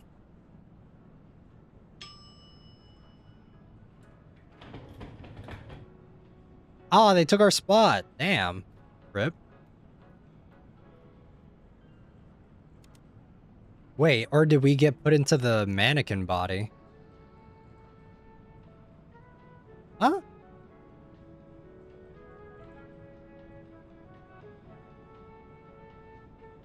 Okay, I guess we got put into the mannequin body? Oh, this is a demo. Okay, I see. I mean, it was an alright demo. I feel like they could be a little bit more creative with the scares for this one. There's a little bit of a miss, I want to say. I think that they could definitely up the scares a little bit more, be a little bit more creative with it.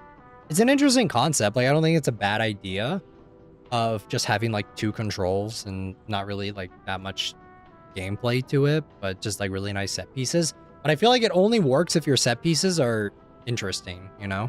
So yeah, I feel like neat concept, execution could be a little bit better, I'll say. So all right, let's exit out of this one. Alrighty. Let me actually boot this back up real quick, and then let me switch over to this, because I think this is a little better. It's a little bit more consistent on my mic, and then I'm just going to exit out of this. That way, hopefully, it does not have the issues again. Okay. Next game. We're at 3 of 5, I want to say. This one's super short, so I'm going to do this one first.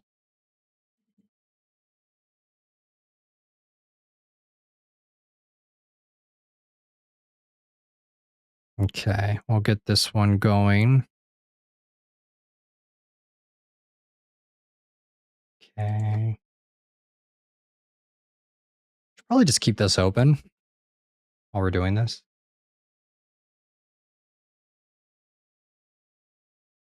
And then... okay.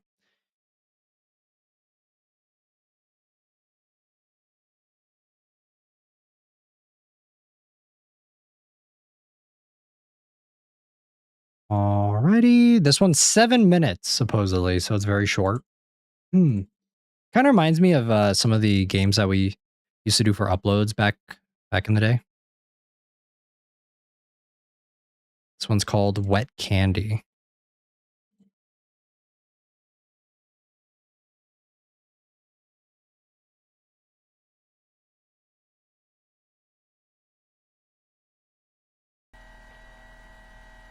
All right, and then make it smaller. I'm gonna keep an eye on the mic settings just to make sure it doesn't start making that noise again.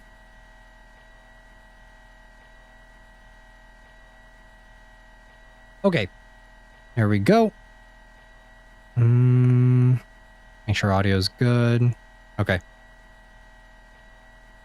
There are candy under the pool, not so sweet, and definitely not for everyone. Don't know anything about this game other than that it's creepy. Has a unique art style, so you're not from here.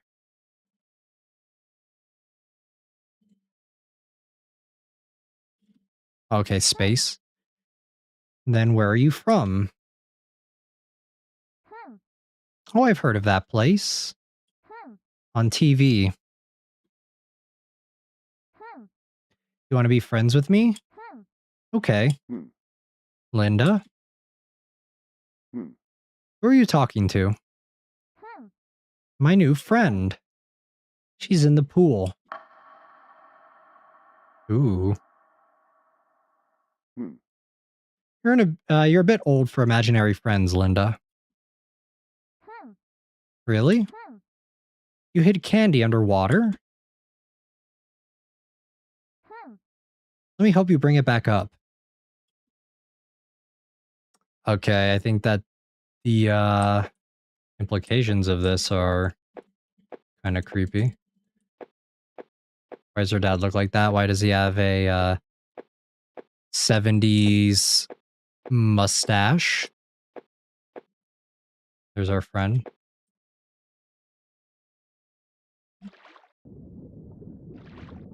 Can I see their face? Okay, they look normal. For now. Do we just collect the candy? Candy cadet. Candy, candy, candy. Okay, what do I do with the candy? You want it or no? Okay, they don't want it. There's one piece of candy here.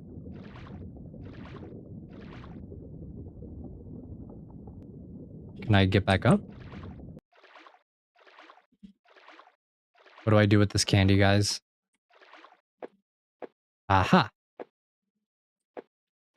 How's it not just melting? Kind of reminds me of Bad Parenting. Yeah, it does remind me of that one. I don't know what happened to Bad Parenting. I thought there were going to be more games for it. I thought there might have been something that happened, some drama with the developer or something like that. I'm not sure though. Okay, and then put this one there. Apparently there's going to be more stories in this game series, so we may do a revisit on this if there's another game that's a little longer. Are they changing? Is their face changing any? No. Okay. All right. How many pieces of candy do we need? This is a really weird pool. Pools aren't normally like this. Ooh, it's nighttime. Okay, our parents are gone. Ooh. That's creepy. There's a dead body in the pool now.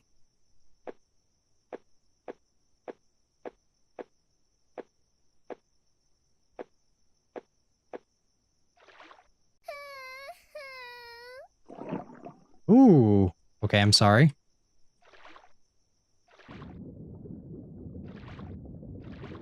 Ooh, it's really deep now. Just keeps getting deeper.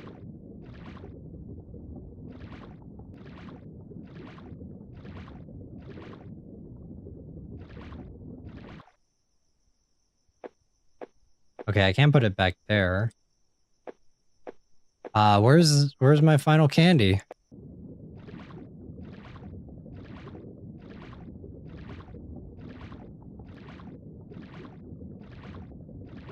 Oh, green dot indicates when you're swimming in the right direction.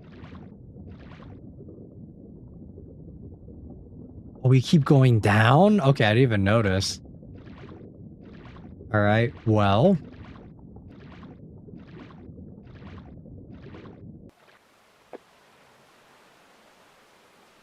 Ooh, what? We're in the middle of the ocean? Do we no clip into the ocean rooms? What's going on? There's a boat right there.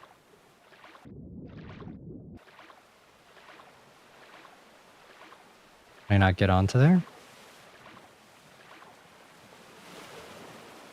No. Okay, I go back down.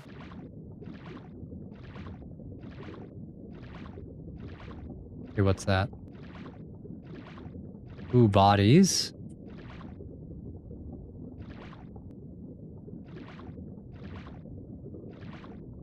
Okay. Well, I can't tell if these are bodies or dummies. But I'm gonna assume they're bodies.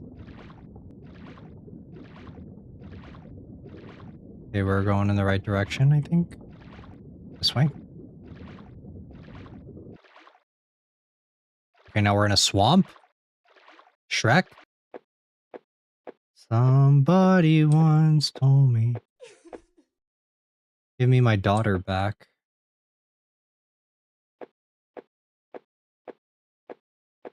Yikes. So is this game like a allegory for drowning in general?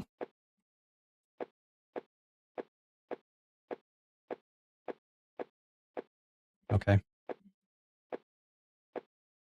Alright, let's get out of here. Back into the water.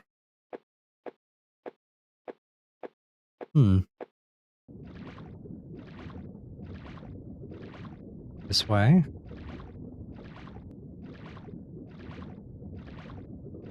Okay, back up.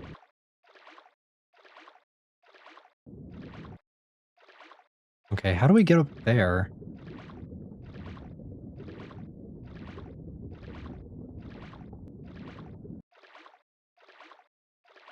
Okay, I think we need to take a look around. Maybe.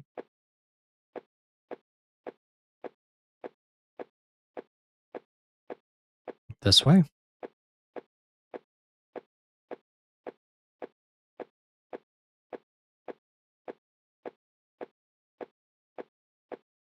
Ah, here we go. Wait, what? Can I interact with them? What do I do? Hello?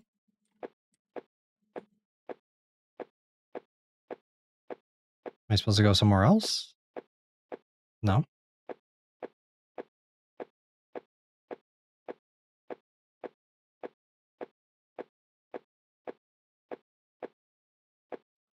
I think we're supposed to interact with them, but the game's not prompting me to.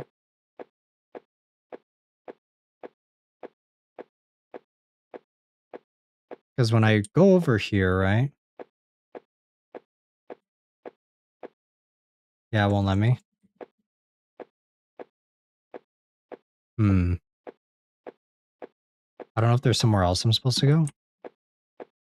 Unless I'm supposed to go underneath the water. Like I'm supposed to go to the water and then go underneath the bridge. Maybe that's it.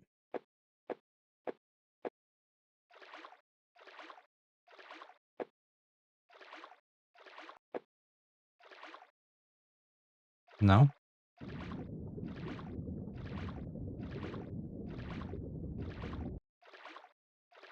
Still says this is the right way.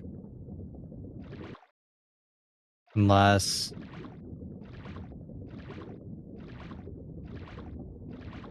I'm so confused. I have no idea what the game wants.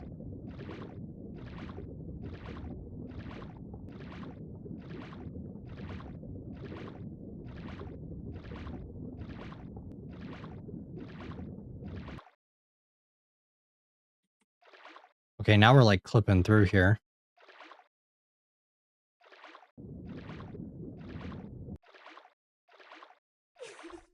She didn't do anything to anyone.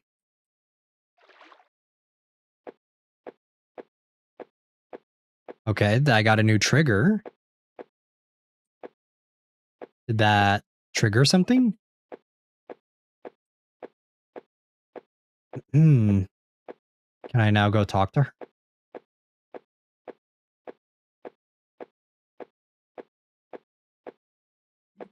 Game's a little jank, I will say. I feel like the style and art direction is good, but like in terms of like what you're supposed to do, it's a little, just a little jank. Okay. Don't shoot. Oh God. Who shot them? What? Yeah, sad.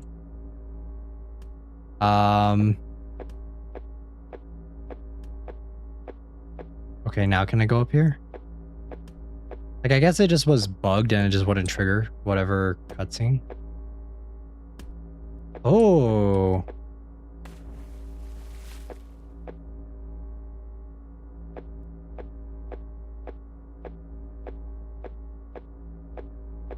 Wait, what? I'm confused.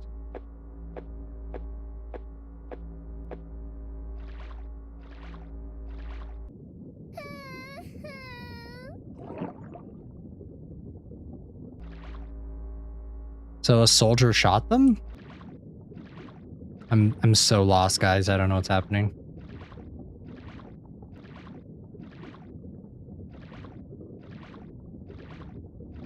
What was that thing that he threw in the water? Didn't look like the kid.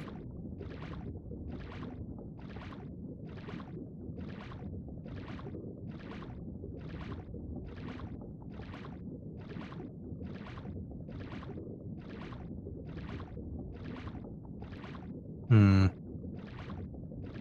going the right way.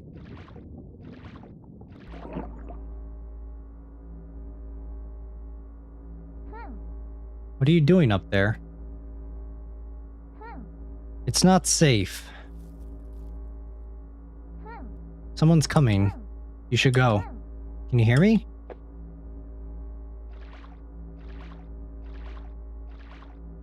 Was it a baby based on the cry? I thought it was this kid. But I guess not.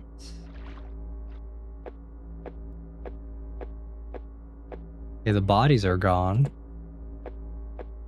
So this must be sometime after.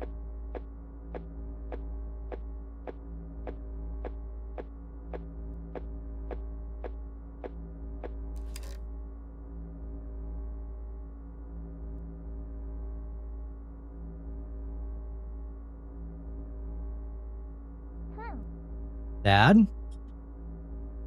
Oh.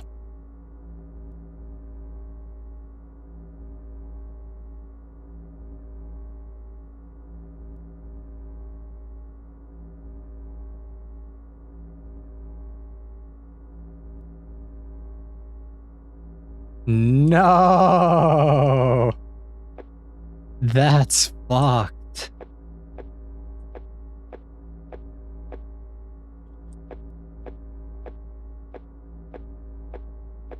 Can I leave?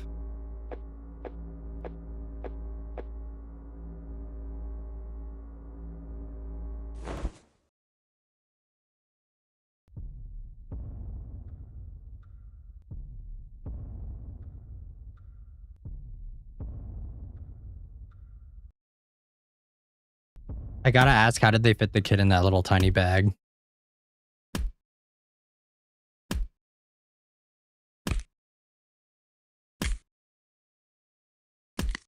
Ugh.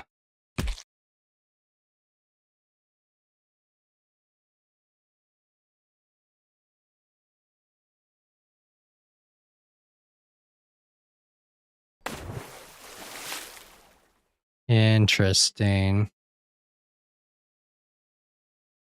Wow, what happened? I was busy. So apparently the dad, I think this is like Vietnam War, right? So the dad was a Vietnam War soldier, and it's like talking about like the crimes that the soldiers committed there. Oh, I can move.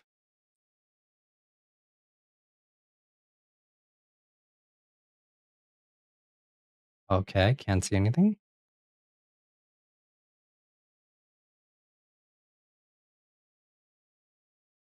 Wait, I'm stuck. Guys, I can't move.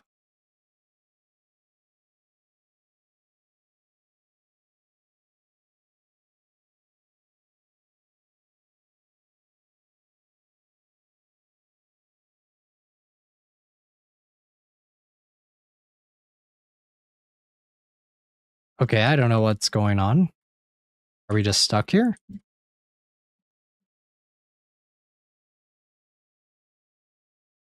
Okay, let me see if this is the end.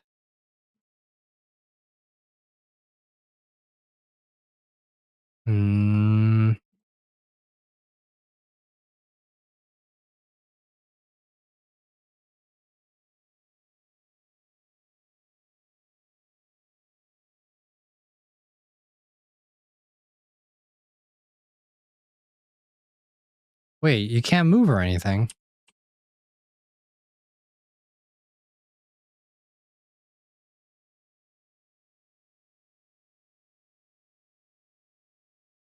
Apparently you can move, but... Oh, wait, there we go. Okay. I guess you just had to sit there for a second.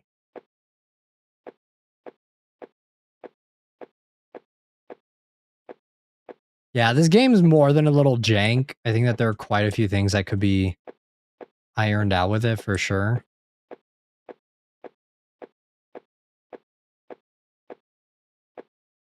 Oh, wait, there's the girl. Do I go back underneath the water now?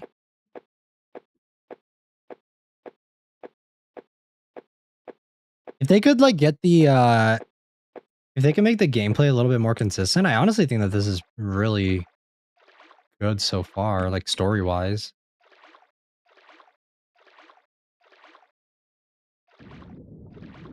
Okay.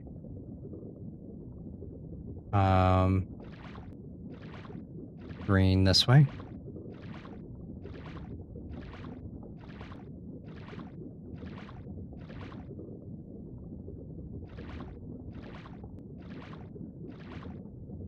Okay, we're getting warmer. Okay, this way. Yeah, I think if they could make the game a little bit more clear on like what you're supposed to do and what's going on, maybe through some more cutscenes here or there. It's a really solid story though. Because the gameplay is very confusing.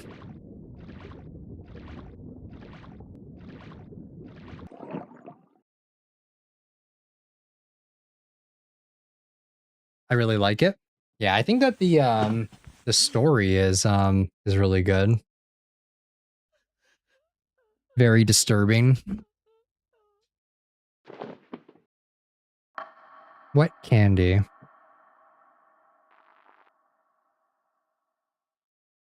Very interesting. Okay, that was the first one in what I think is going to be more games. It says more stories. So the next one is going to be the Sensifier.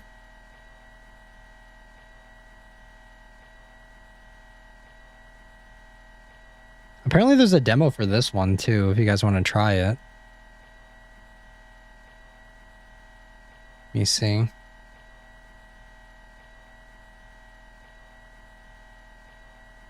All right. All right, let's try this. Let's do this demo. All right, let me extract it. All right. Let's try this one. Let me do this. Let's see if they improve the gameplay of this one any. Because, yeah, I thought that the story was really good. It's just the gameplay was very obtuse. All right, let's try this. Is really disturbing. Not going to lie, but I loved it. Yeah, it was not bad.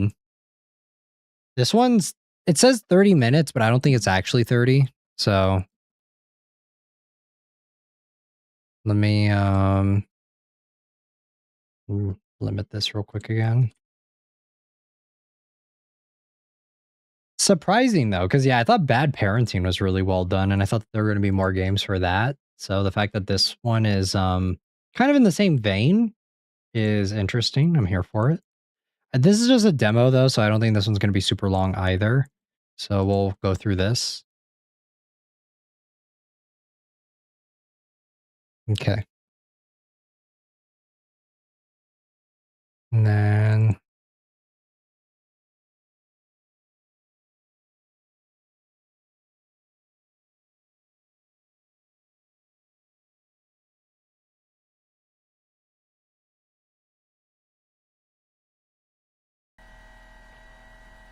okay, audio should be good. And oh wait, there are a bunch of them. So there's the Great Magician.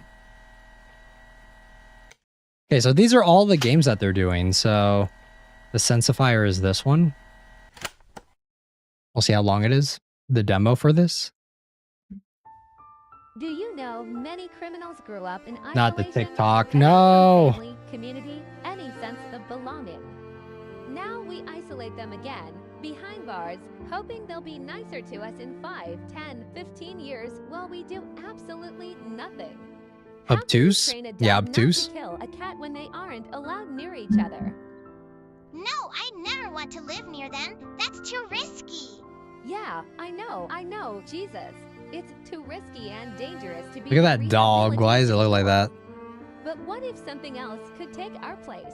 Something that can talk, feel, suffer just like us, but isn't us. Green moose, guava Something juice, equipped with a device obtuse. called the You Sense use the term obtuse when like A when device something is that like very moves sensors vague or it's just not very and well notices things defined, you know, like it's but very not really wide human. They're just with objects in human what clothing. is being expected. Some will be treated with love. Some will be destroyed in the hands of violent offenders. No matter what happens, in the end, What am I their watching? unyielding patience, their enduring kindness, will always guide those lost souls. I gotta go. It was a fun stream. Thanks for stopping by, Stella. I love this. What is this? What am I watching? Look at this dude. Does that mean I don't get to see real people anymore?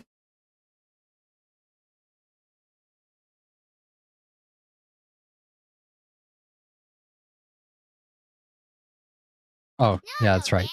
That's not what we're doing here. You will get your chance. You prove you're a good man and you'll be back in the real world. But I haven't changed positively in the past few years. You see that, Doc? Something's changed inside me. I love other humans. I love doing things. Just look at all the stuff that I made for them. Aren't they beautiful? Hey, I know, Danny. I do. But we need something stronger. Why does he sound like that? Something that leaves no doubt you're safe around others. Before we even talk about cutting your time. This is your only chance. Are you gonna take it? Yeah, I'll take it. Good. Take care of yourself and your new friend. We'll be watching. Goodbye. Child VA, it sounds like it. Should have got him for the last game.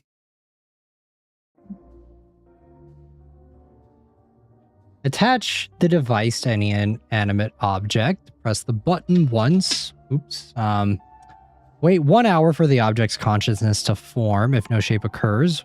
After 1 hour, repeat step 2. Okay. 67 years to go.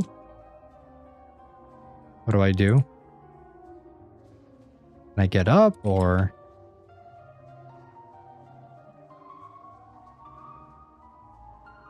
Oh wait, device. Here it is.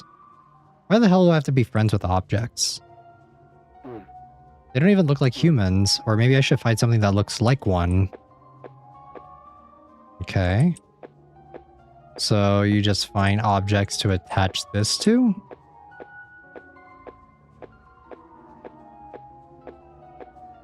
Aha. Oh, good God. Okay, well.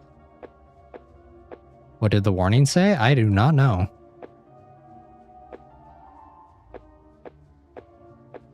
Okay, dingy bathroom. The saw bathroom. What do I attach? How do I attach this to anything? Does any inanimate object? So can I attach it onto this? No. Let me see.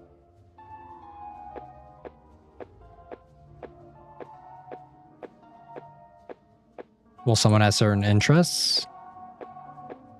How do I attach the object onto something? See, it says like... I don't see, like any prompt or anything. I'm pressing like every button I can.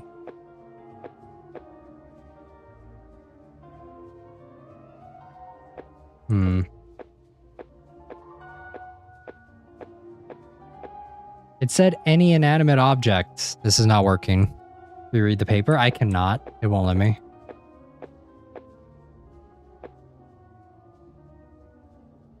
And then it says leave it for an hour. What does that mean?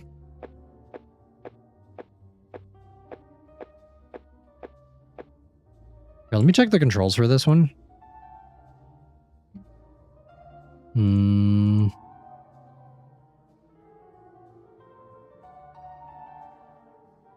Let's see.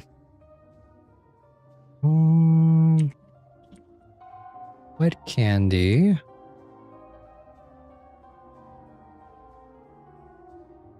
The sensifier.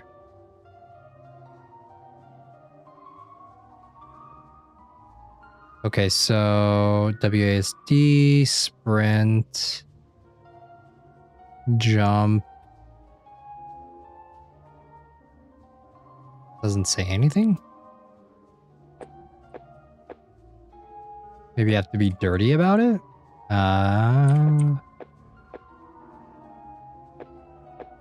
I like drop it?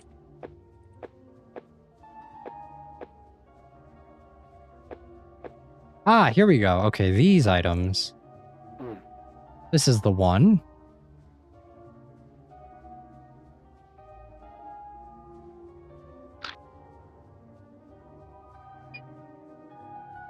Okay, so now we let it sit. I'll bring you outside.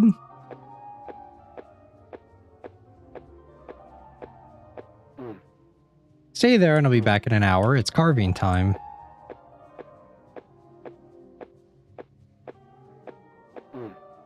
Music helps me work efficiently, but I need to put some music on.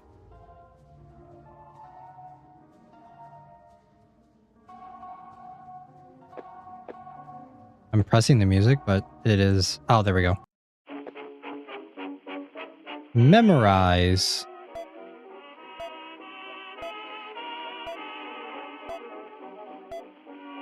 Okay.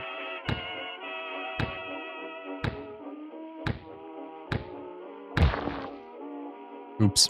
I didn't do it right.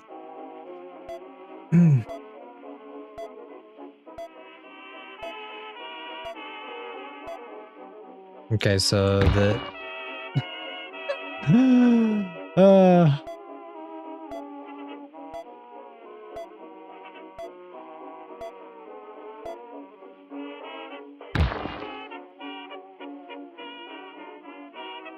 I can skip it?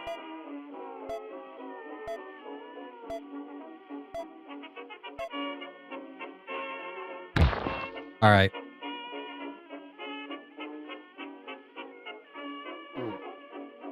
I'm wiped. Been an hour, guess I'll take a look. I'm here for the story, not to play a memorization game. Alright, let's see. Can you hear me? Say something. Repeat step 2, yeah. Stay put, I'm gonna cook something. The game mocked you? Yeah, the game can mock me all at once.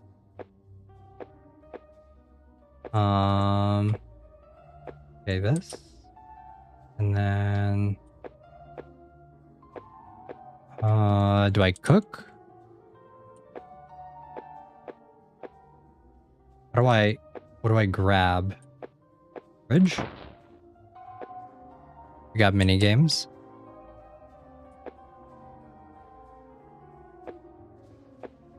Can I not grab the egg? No. Does I need to make an egg, but... Can I not grab it? Can I grab it now? Okay, it's just very limited on what you can and can't do.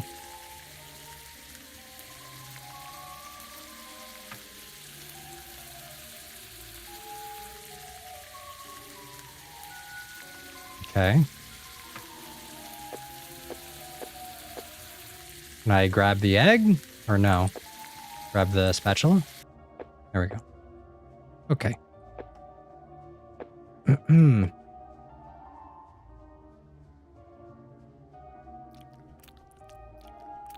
Nice, we just use our hands like that, even though we have utensils.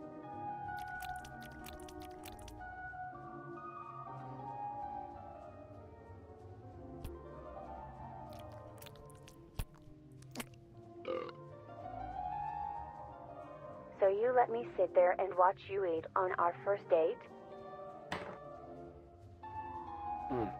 Okay, so this thing talks. Uh-huh.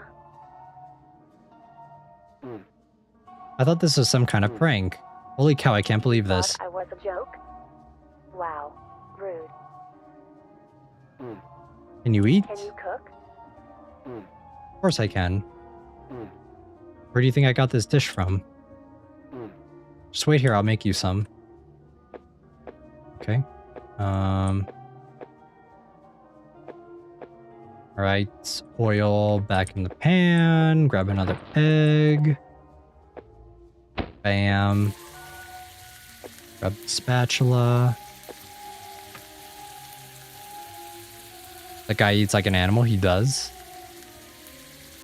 Okay, easy.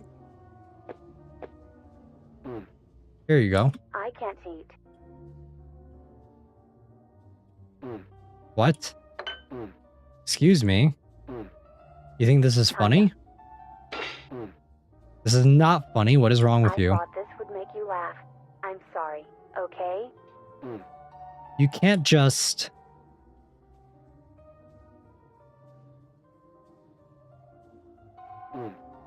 Ugh, I hate this. I hate this. Hey, I said I'm sorry. I didn't know this would break your heart. Please, don't cry. Stop talking. You're just so Hey, dumb. It's not my fault I turned out this way. You made me, remember? Alright. This is my fault. There, I fixed that for you. I have an hour. Your IQ, EQ, or whatever. The Q will tick up a notch. Hopefully you'll stop saying punchable stuff to me. Jesus, it was just a joke. I'm going back to work. I don't know if I like this one. I kind of like the other one more. High key. Middle, left.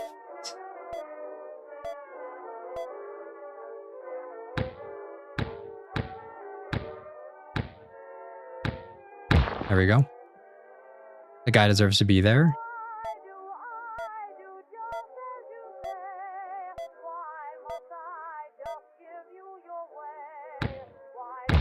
Okay, oops, my bad. It was the other one.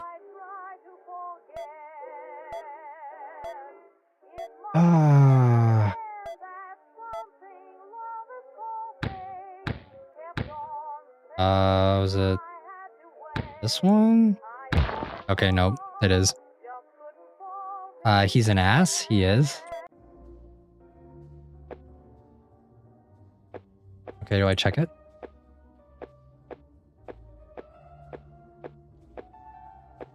What is that? Wait, how does it have hair now?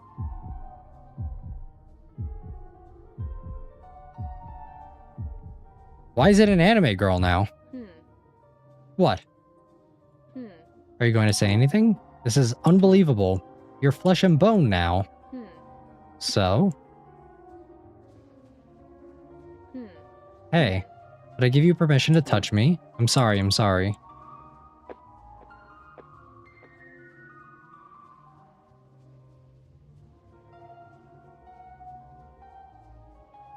Oh wait, can they eat now since they have a mouth?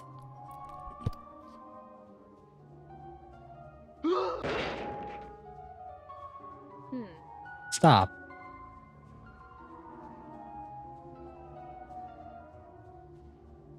What is going on?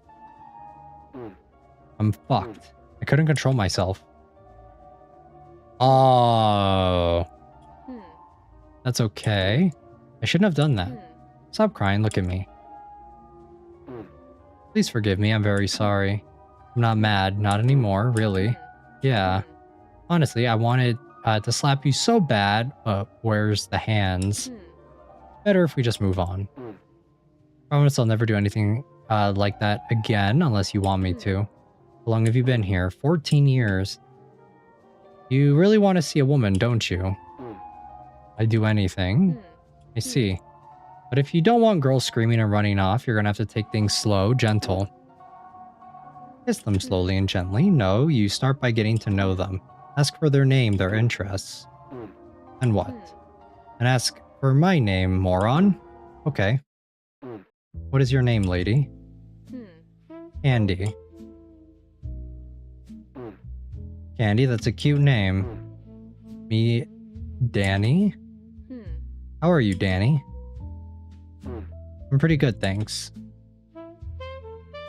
What is this game? Danny, ask me something.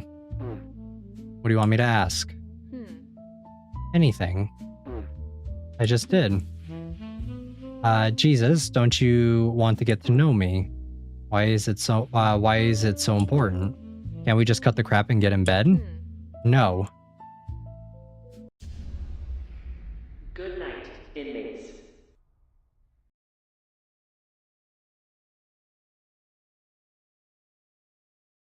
Do I put them down or what do I do? Can I put them back on the shelf or no?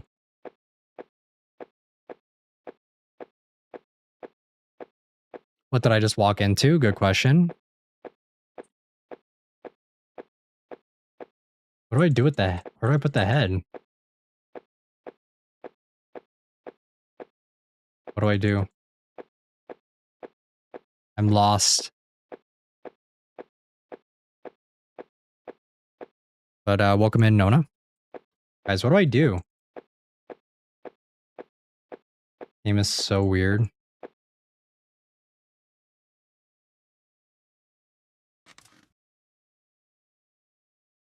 I think I like the other one more. Ooh. I'm not doing anything wrong. I just want to be where I feel comfortable, that's all.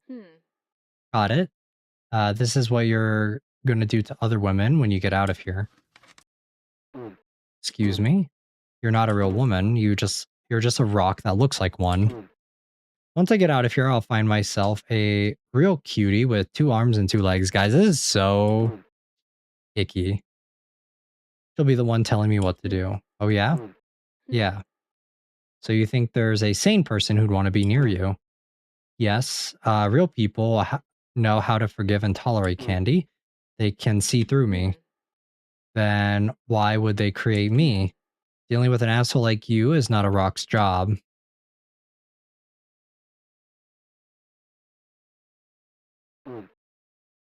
People need more time, Candy. Good night.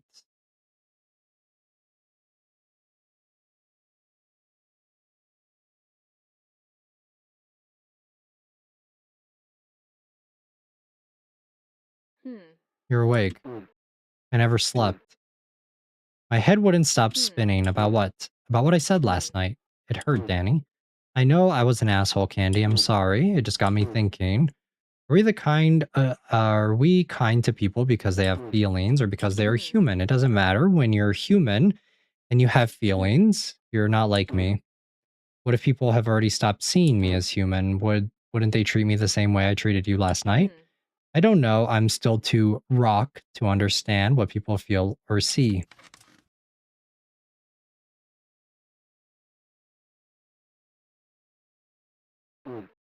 Andy, I can give you arms and legs and intelligence, everything you need to become human. But tell me, would you turn back on me? Only if you hurt me the way you did last night. That won't happen again, I promise. Just stay by my side. I was made for you to be your friend, Danny. You can trust me. I don't know if I want to keep playing this game, guys. This one's really weird. Game is very strange. I don't think I like it. I think I like the other one more. Let me see.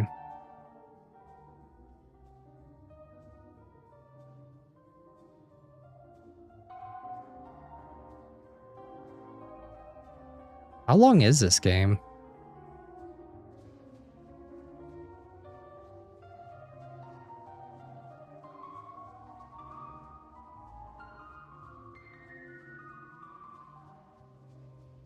Oh, this game is long. This isn't just a demo.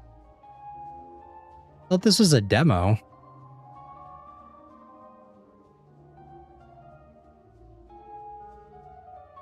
Okay, well.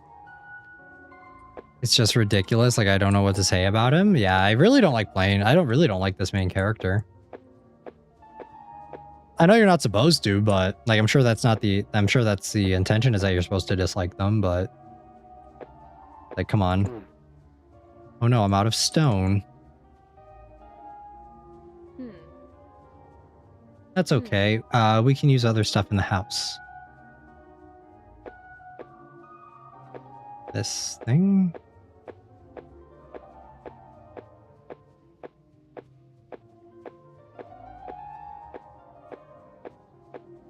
Okay, what do I use this for?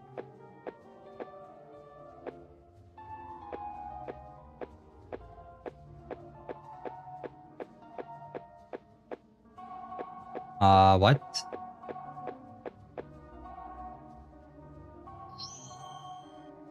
I don't think that's how this works, but...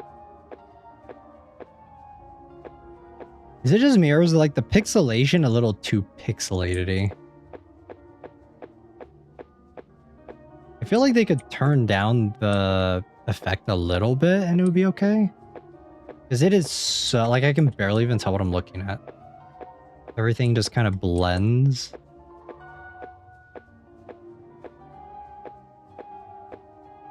Okay, it's not here.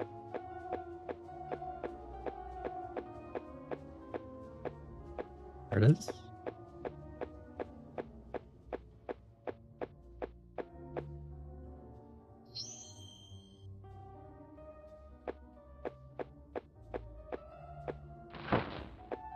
Okay. For limbs, I'm guessing? This is not how it works.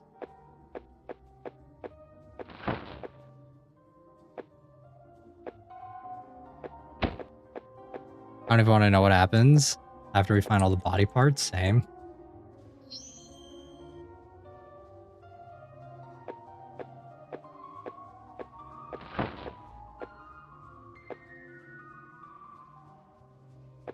Is it these? No. What are those things that I need to grab?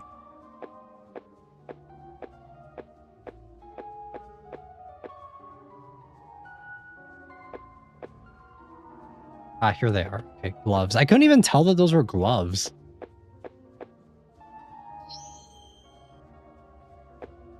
Okay, and then bread. I don't know why you keep bread in the fridge, but... Okay, and then... these.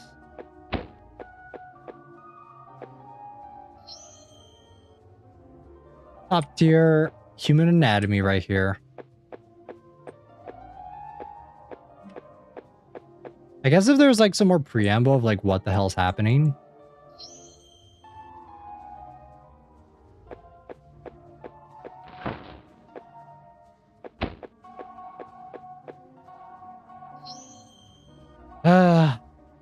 She has thick thighs.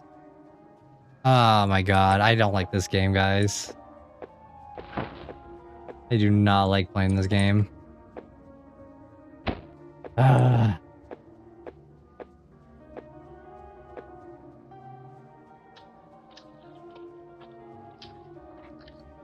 Skip, please.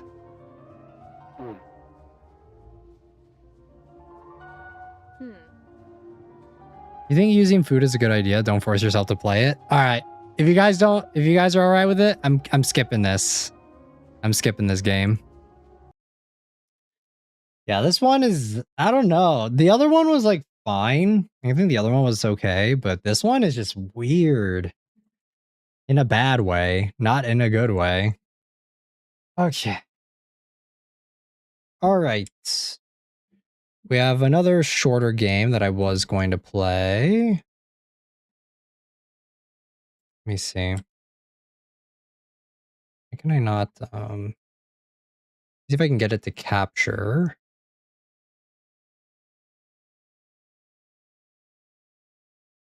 This one's going to be kind of hard. Give me a sec, guys.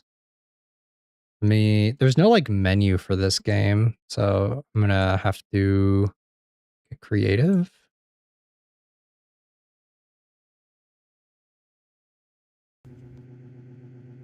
All right, I think that's good. Okay, let me restart it. Let me see if I can restart the game. Let me know if the audio is still there.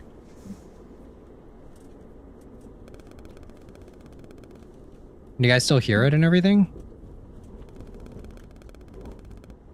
Because this isn't like a normal game.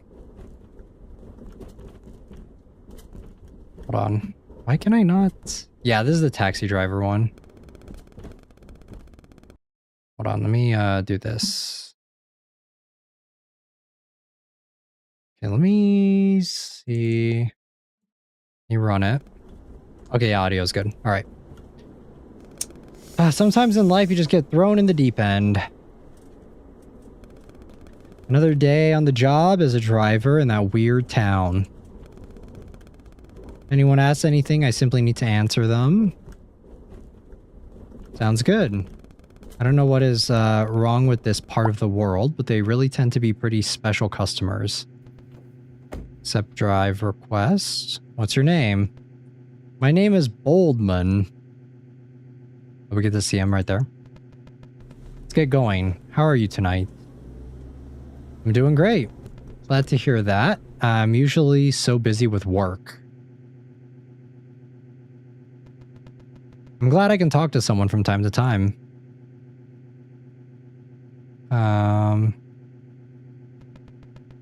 Yeah, that's really great.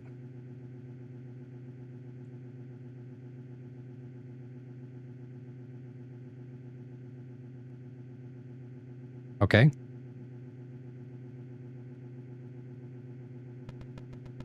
It's pretty quiet tonight. Gives me time to admire the beautiful things.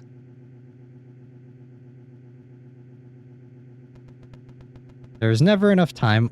Always more asked, never enough time. Sometimes I wonder if it's even worth it. I missed my daughter's birthday the other night. I was at work until 10 p.m. Do you think that makes me a bad father? Really? I don't know. Maybe you're right. Do you have kids? No. Oh, well, you'll see when you do. What a night. He's got some big eyes.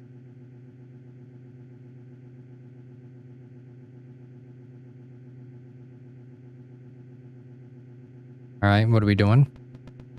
You know, I've traveled all over the world. Work took me everywhere. First class, fully paid hotels. I know your vehicle well. There's that heated seat feature. Could you tell me, or could you turn on the seat heater for me? Oh, yeah, that's nice. Feels real good. What a night. I wish I could, like, see in the back.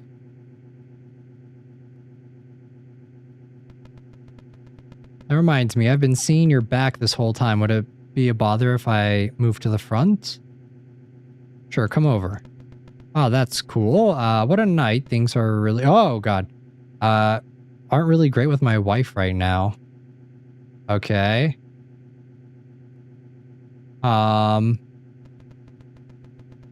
Nice being like this, just the two of us. You really warmed up the seat for me. Do you have someone special in your life? It's personal. Wow, straight to that. That's your generation. We're getting close. Guys. I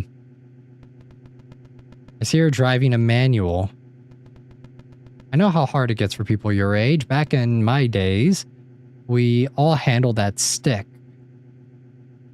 Uh-huh. Let me help you with your I'm fine. Oh, there's my house. Yes. I have to go. My kids are waiting for me. It was nice talking to someone normal for once.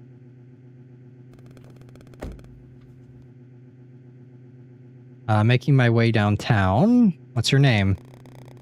My name is Sage. Let's get going. One gross guy after another. Can you put me on the aux? Sure. Or hand her the cable. I put that shit on for real. Woo! I just love fall.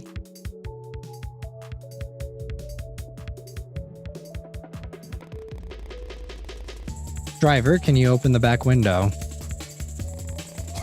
Thank you. No smoking in my car, please. Want to try some PSL Martini? It's good. Take it easy on the whatever you're drinking. Not bad, huh? What is a PSL? Oh, pumpkin spice latte. Get with the time. We arrived. You really gotta chill out, you know? Alright. Bye. Okay. Next person. What's your name? Yeah, I'm Lil Chud. Pleasure to meet you, Little Chud. My real name's Clarence. That's my rapper name. I was about to make it big last year. Drop me a beat and let me give you a taste of what I got. Okay. Sage on some. Okay, I'm just gonna let him ramble. She likes that pumpkin spice latte.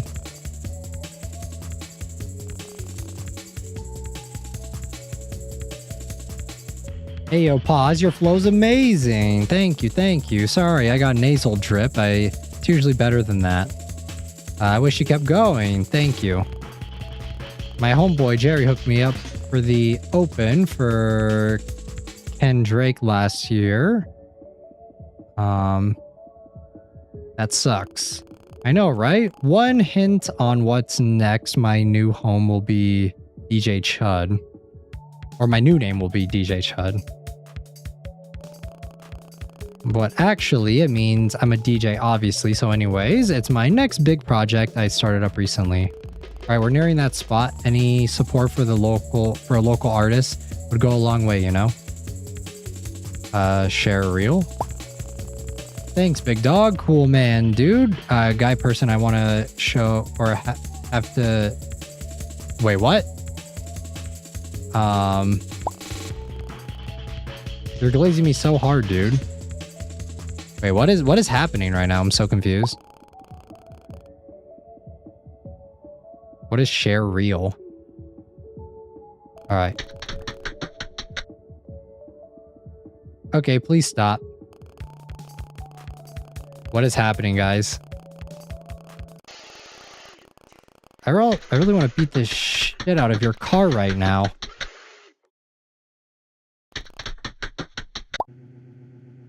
Okay, well, that was strange.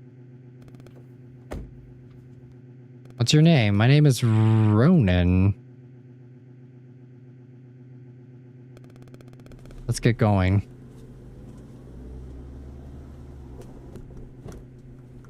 Are you guys in a costume? Oh yeah, absolutely. It's not real blood or anything. Where are you headed exactly? We have a huge event going on tonight. We're on our way there. It's like a birthday party? Costumes? Oh yeah, absolutely. Okay, wait, that's the same thing? Are you sure it's not real? We were just very committed to the course. I mean... Man, it's so hard to read this because of the filter. Never mind, bye. Asriel. My name is Asriel. Sorry, brother. Change of route. I'll be entering the catacombs. Sorry, where? Precisely, blah, blah, blah, blah. I don't speak coordinates. Write down 4 blocks by the Costco. Sorry, brother. Last minute ceremony with the kids for a celebration of life. I think a couple of them are turning 8 soon. It's not exactly a birthday party, more of a ceremony celebrating their lives because of, you know, kids are the brightest things to have. They really change how you feel about life and open your eyes and a joyful way of seeing the world. That's why I would have been on my 9th one soon. If I were your age, I'd have at least 4 by now. 9 is crazy. It's interesting. That's an interesting view indeed. Give it a few years, you'll see. Have you ever considered adoption? I don't know. Just take a quick look and pick one. Jingyu, Bobby, Peach, Dan, Timmy, and Chad. Which ones are we going for, guys? Jingyu, bestseller. Maybe Jing Yuan, Chad. What, you guys don't want Jing Yuan? Nice choice. One of our most popular options. Keep that for yourself. You're not so bad, brother. I like to cut off your jib. Leave me your number. He extends his hand out. This is a funny handshake. I insist you come join us at the lodge tonight. Okay. Name? Ayub.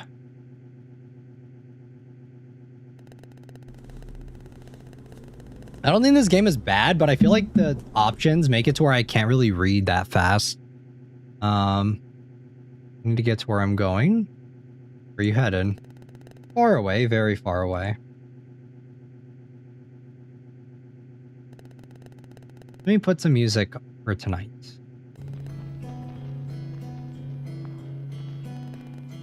Sometimes I wonder if I could slow down a little, or if time could slow down a little. The people I've talked to have such short-term view. I hate the subtitles in this game. What they want now and what they want tonight. Do you think like that too? Not really. Oh, really? I actually am trying to get away from someone close to you? More or less, yes. My father is looking for me. I left the place I come from. Are you from far away? More or less, yes. Not another country, nor... Like, see guys, the subtitles are way too quick. So I need to change them. There's no menu for this game. You might destroy this world. Is your father that powerful? Much more than you can imagine. I actually fell in love with a human, you see. Is it so wrong? I don't think so either, but my father seems to disagree. I can't forget the memories we made. And yet, I know I'm actually incredibly warm on this planet. Any chance would you have some water in the car? Thank you so much. You can stop here. I'll go home. Tell me, do you think I will have this human... what I have with this human is wrong? I don't think so. See, it would be nice if more people were like you. Maybe you could keep this. It comes from where I'm from, if you ever run into my father. Goodbye. Yeah, this game is... It needs some more time to, like, chill. My name is Teeth. Let's get going. Those are interesting concepts you're bringing about. I'm looking for someone. Have you seen someone? I've seen many people tonight.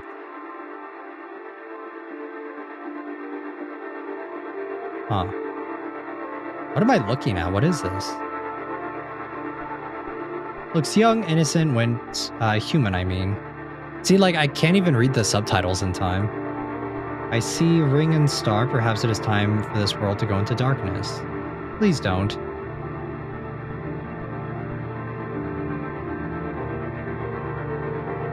What?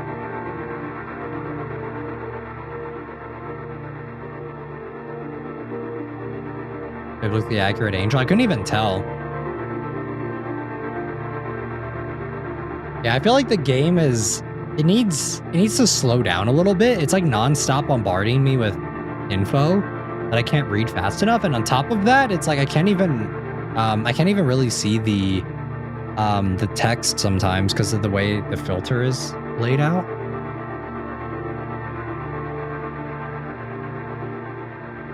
It's not like a bad game, but it's definitely missing something, I want to say.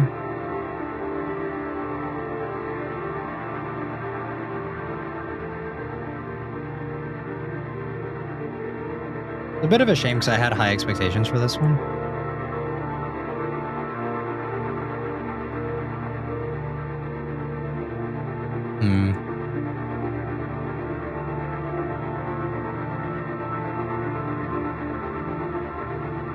All right, I guess that's it. I guess that's the end of it. Okay, well, what's going on? I think the game got like it's stuck.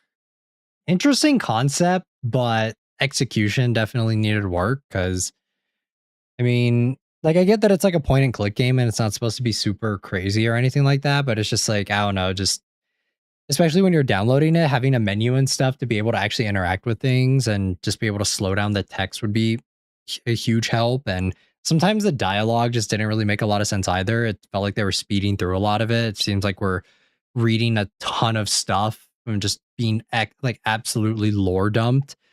And it's like I said, it's missing that. What's the word? It's missing something. So maybe or wait, I already read that, but yeah, for this one, interesting concept.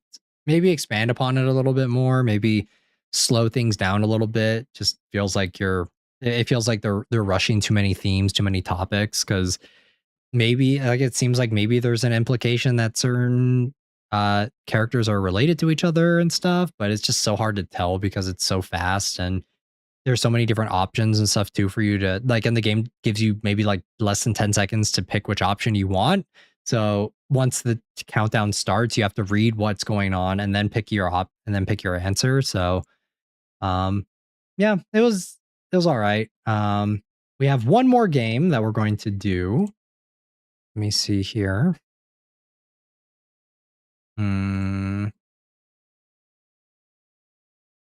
Man, I guess we'll yap for the rest of the stream afterwards. I actually don't know how long this game is.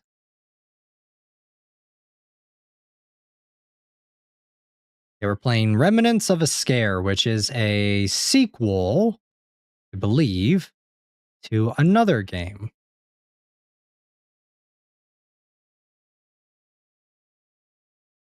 To be fair, it makes sense. What makes sense, Train?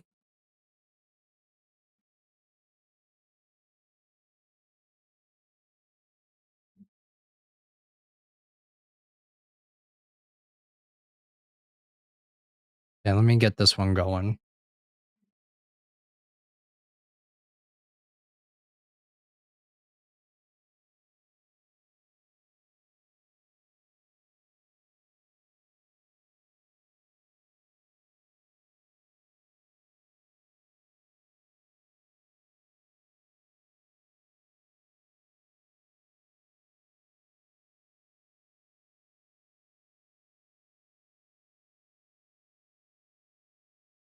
All right, we're going to have to try and see if I can get this. The timing, we are driving, so having a bit of a timer would make it realistic. You say that a lot, Train, about like realism in the game, but it's just like when I can't even read the text and I can't even like understand like what's happening and I can't comprehend it properly, I feel like it doesn't work for me, you know? To each their own though, for sure, but thanks for hanging out, Jisoo. Let me try and see.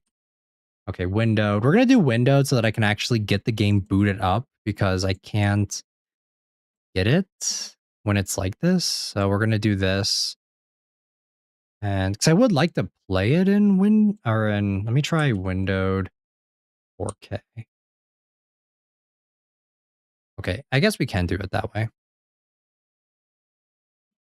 Like, there's a fine line between like realism and just like jank gameplay. And I feel like that game was definitely leaning more towards jank. Like I can't even finish reading the dialogue options to even understand or comprehend what the game is saying or trying to say. So graphics should be better, at least on the text. I feel like the graphics should be better on the text and you should at least be able to start the prompt. You know, like I think if they had a mechanic where instead of as soon as you have a dialogue option and then you have your 3 answers that you have to pick from, like let's say you read the dialogue first and then you can pick your answer and then it gives you the 10 seconds to pick it. But the way that game worked was it was literally you have to read the dialogue and you have to read you have to read and decide on one of the 3 options before it goes away. And it's just like at that point I just ended up picking whatever. Also, another thing too about the last game was a lot of the times it would just skip text. Like and I wouldn't like, it's not like I'm clicking anything. It's not like I'm the one prompting it to skip anything. It just would skip text occasionally for some reason, which also doesn't help with comprehension. So yeah, just like it felt very, it felt like it's missing something. Not interactive enough. Another thing too is like the backgrounds, like the actual driving aspect of it. They didn't like change the scenery or anything to make it look a little bit more interesting. So that was a little bit disappointing, I think, as well. So okay.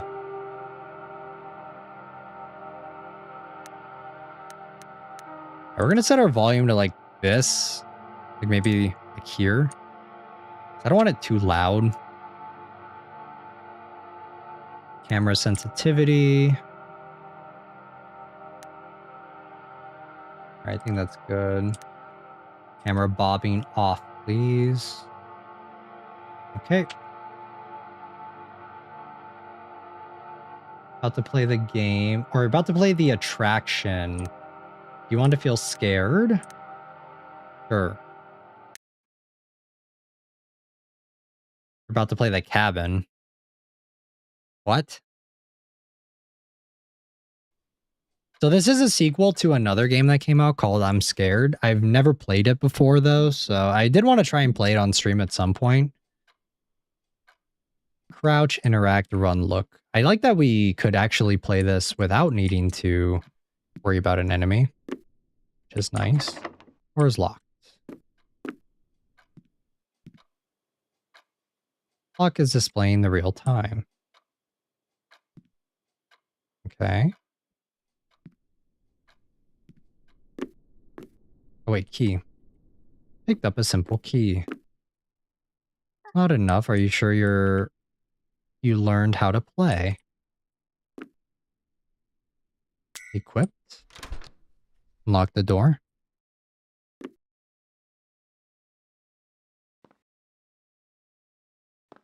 The real time? I have no idea.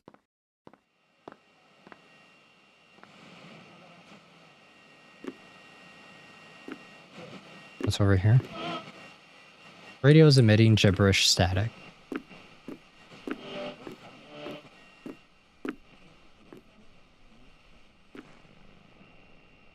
What is this? Can of solvent. Sticky substance is preventing you from opening it. Bad translation or foreshadowing? Maybe foreshadowing? Can I not use this?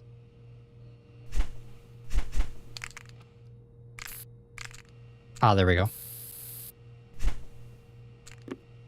Working, you should use some more.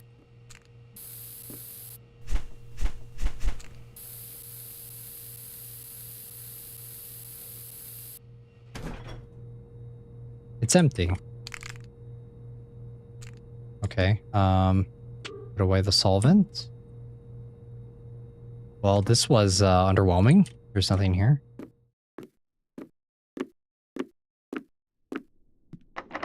Door is locked.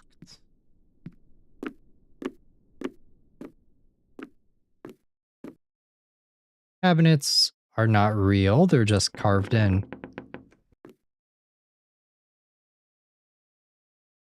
Cabinets are... Oh, wait, there we go. Picked up a hand. What do I do with the hand? There's nothing here.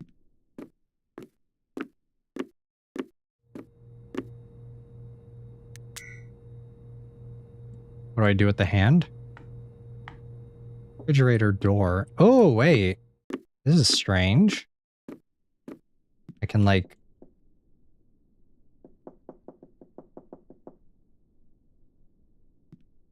Okay, this is kind of cool. Oh, that's so interesting. That's a pretty neat mechanic. Anything I can do in here? Oh, wait. There's a time.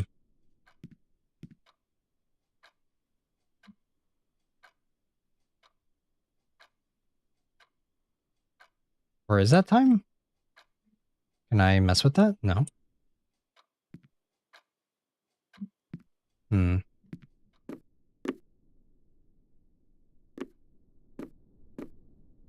I have no idea what to do. Give a hand, everyone? Or give Yuki a hand? Hmm. I don't know what to do here. There's this. There's nothing there. There's a clock. Wait, it's really dark outside now. Oh wait, no, it's not. Are you a paper man? I have no idea.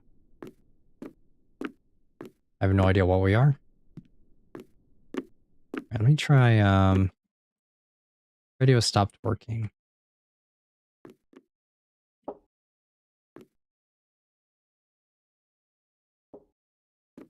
Wardrobe door. Hmm. Can I open this? No.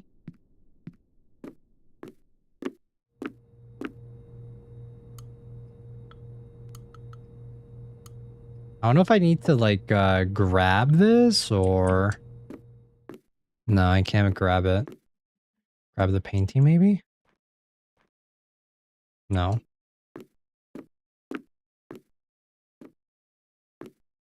I mean, there's literally only 2 rooms. There's this room.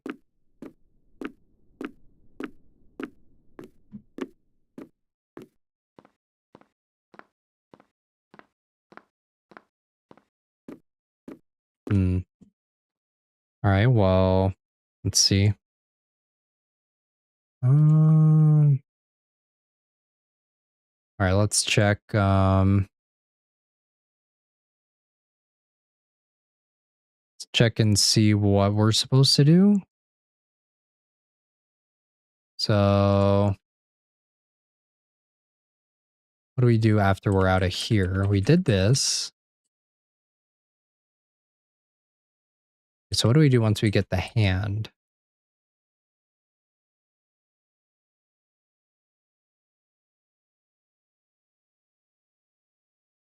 Hmm.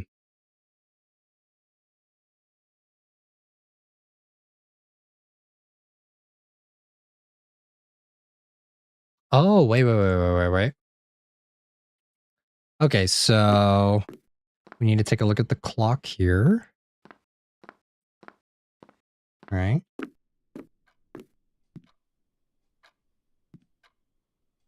And then... Aha.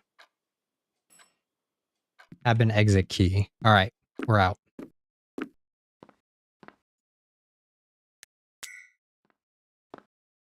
I guess with the hand, you can rotate smaller objects.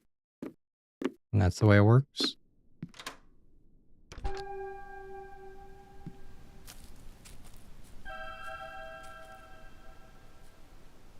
Okay. Some water. Let's use the hand again. Rock fountain. Is there anything else over here? Oh, that's freaky as hell. What is that? There's someone in there.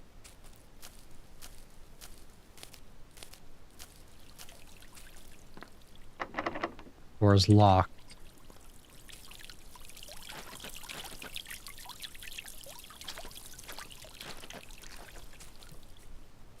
Okay, well, door is locked, so we need a key. Hello?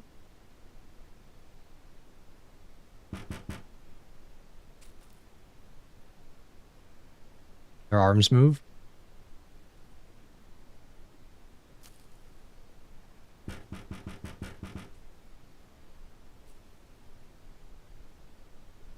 Okay, no. Oh god, what is that? Oh man. Wait, did I die?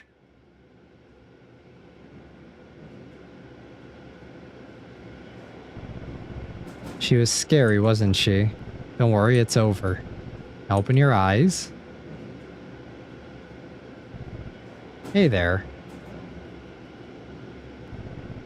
You can call me Restorer, and I'll be your guide on a journey through long forgotten places. Whether you're new to these places or not is not important. I'm sure you'll find this experience quite amusing. Now.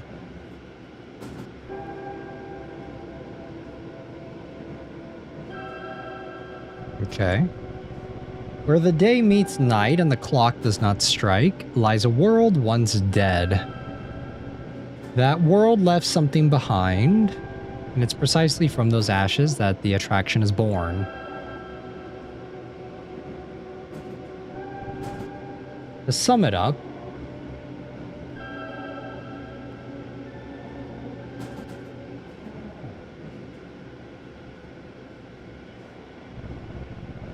today we'll be visiting a preview of the attraction. A journey through the remnants of an old video game called Imscared. A journey through the curse that once was. In a place that silence stood tests of time. Now take your time, I'll wait for you at the entrance. Interesting. Okay. There's no driver.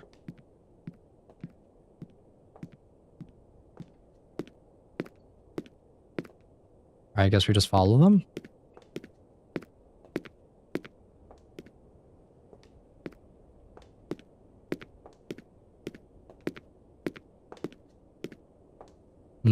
Very flat.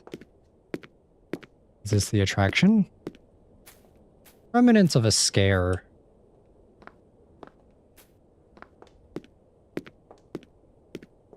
I have no idea what the original I'm Scared game was. I heard it was like, wasn't it based off of like a internet urban legend thingy or something? Well, what are you waiting for? The tunnel is not going to cross itself. Okay, remnants of a scare.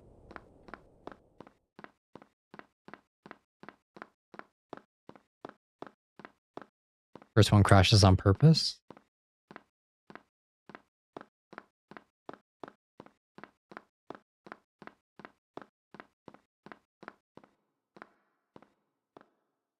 Interesting.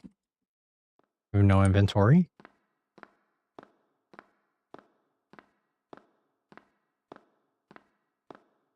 It's really creepy down here.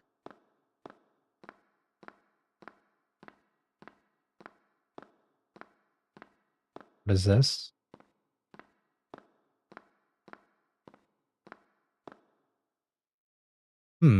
So 1, 2, 3, 4, 5, 6, 7. Entrance arts.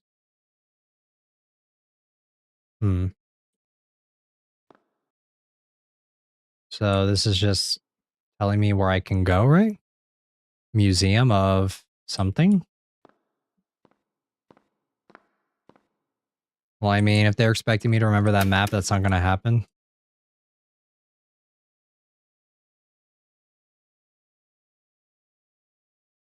Okay, door.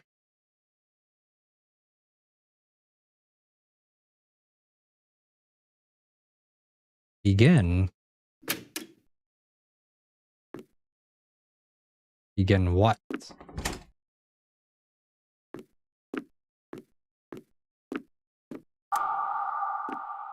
Okay, what is this? 1. Exit. Ah, key. Small key. Wardrobe is locked. 2. Game asks the player to think outside the box. For example, opening this wardrobe reveals a corridor. Well hidden room, an action and consequence that doesn't make sense, but which is also part of the charm of I'm Scared. Okay, what is this one? Back in 2012, a weird game surfaced on the web. I'm Scared, a product shrouded in mystery, made the use of bizarre mechanics to narrate and enrich its story. After telling the player about its cursed nature, the experience would have started in this very place. Okay, and then I don't have that key anymore.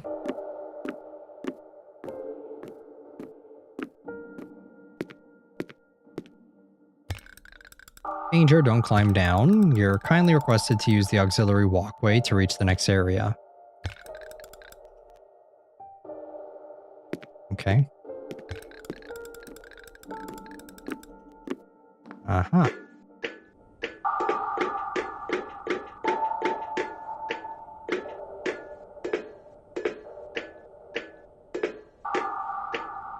Screenshot showing the first room made for I'm Scared in 2012. Screenshot of the final area of I'm Scared in 2012.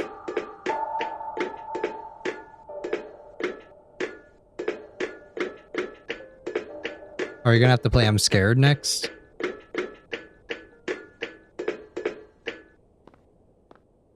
Basement. Basement was an area full of surprise, while being a something place in 2016 version. In the original 2012 release, it simply offered a short trip through small rooms, each one containing something interesting.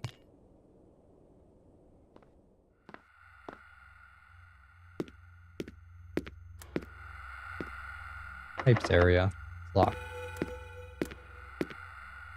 Media room. It's locked.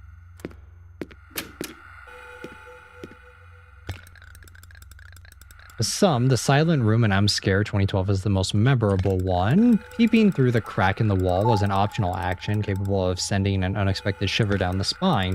2016 version of the game, this action would have unlocked one of the mandatory achievements needed to finish the experience. Truthfully speaking, I find it questionable authorial choice. Feel free to look around. Alright, we're looking for a crack, I guess?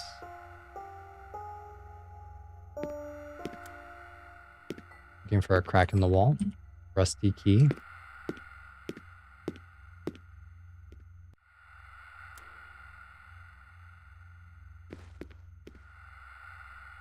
Ooh. Yeah, that is pretty creepy.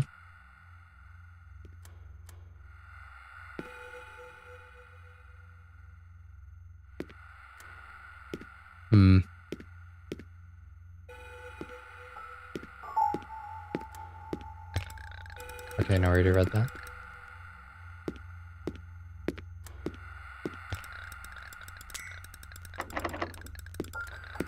Door is locked.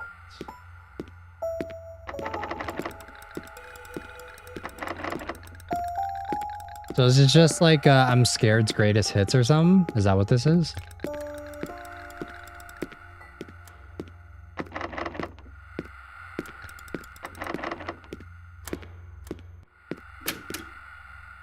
Uh-huh. 5.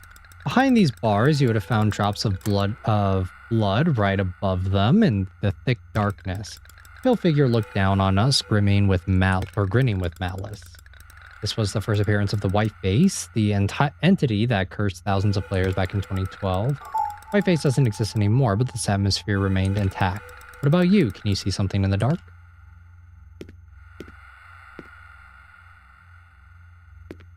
I don't see anything.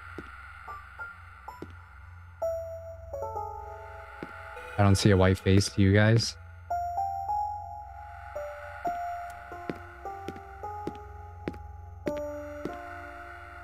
Nope. I don't see anything.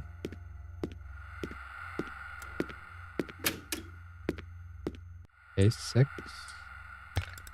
The basement's most mysterious room, such an interesting place. Is this a library, a dormitory maybe? Carefully analyze this area could reveal important facets used to understand the curse. Something on the ground when you hit that button. In this one.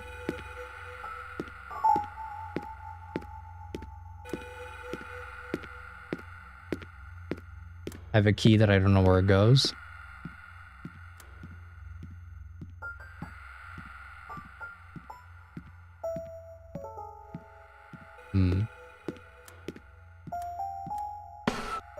behind the bars? Is there something behind the bars? I didn't see anything.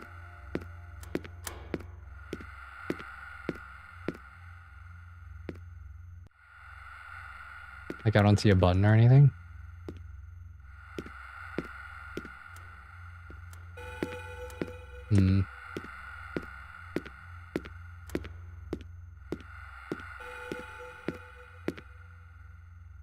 This turret is missing its handle.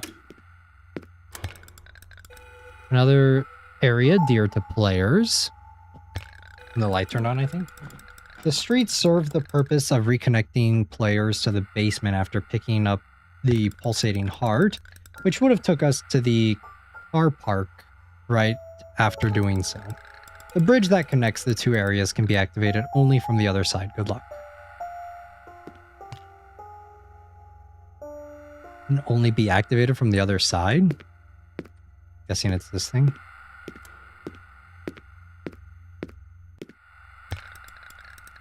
Most mysterious.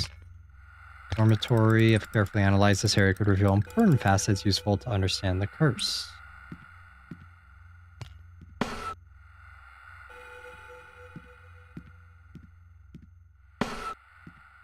We have this rusty key, but I don't know where it goes. Analyze carefully.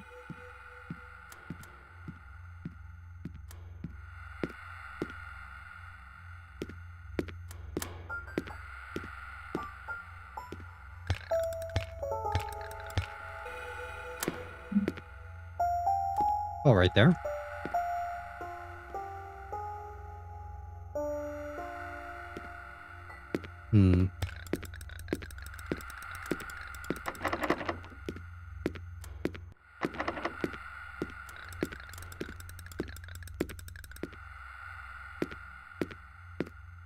This is where we got the rusty key, I think.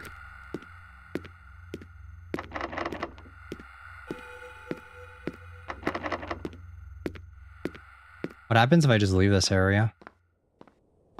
Can you tell me its name? No.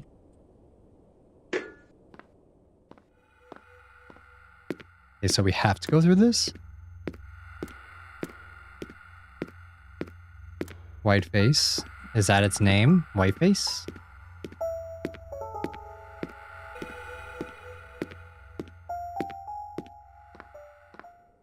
Let me try that.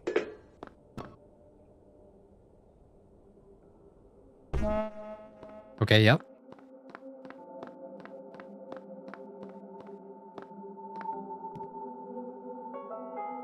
Your status has been stored.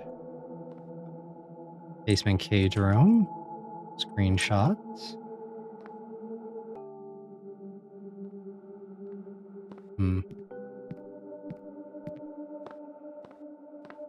Remember, want me to tell? For what? Generic info. Point turret. Already notice automatically scrolls through the text. Okay. We're just gonna keep going.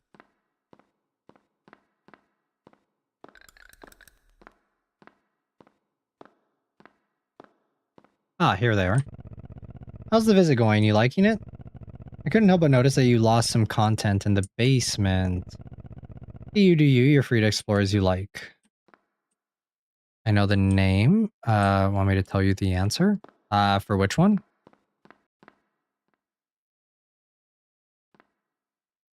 Okay, this is car park.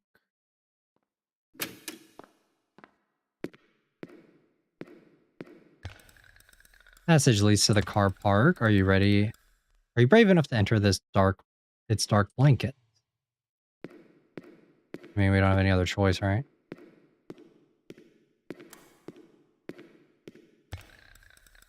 Touch the arrows is the key. If you get caught, you lose. The game explained how to tackle this next area by leaving us this message in a text document. Back then, stepping in on an arrow would have made a special sound and made a puddle of blood appear on it. Then Whiteface would have appeared on and chased the player. Once caught, imscared would be closed. Drawing a new file, or leaving a new file in the game's save. No need to worry though. These arrows are harmless. There's no one hidden in the dark. You're safe. Okay.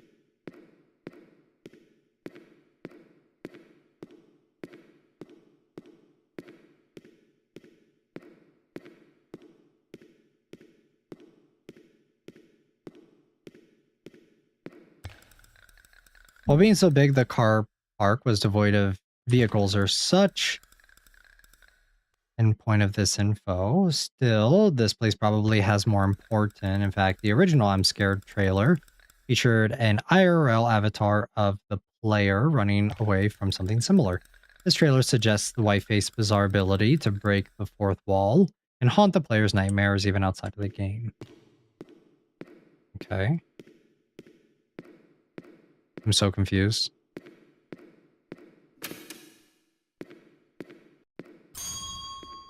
Where does this go?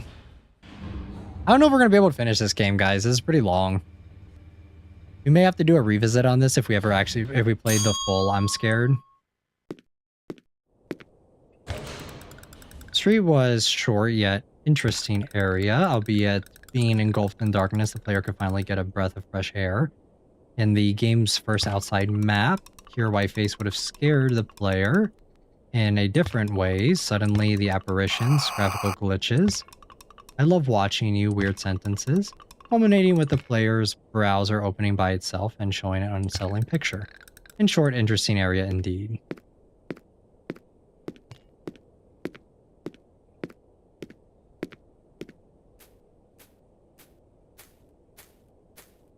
I feel like playing this is spoiling the actual I'm Scared game.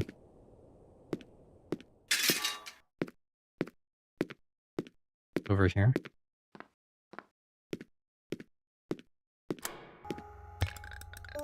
This isn't funny, though. This area is called the basement, but it's not a basement. It's on the same level as the street. It's wrong. In any case, this road should get the player to retrace their steps and get back to the very first area of the game. Pulsating heart picked up earlier, they could finally exit the pixelated nightmare.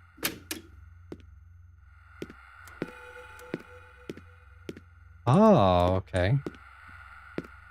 What we got over here?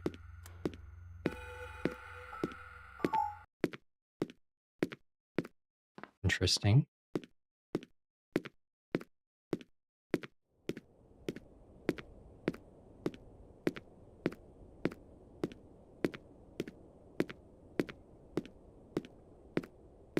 Was I'm Scared really that popular when it came out? I definitely saw people play it, but I didn't think it was this big of a deal.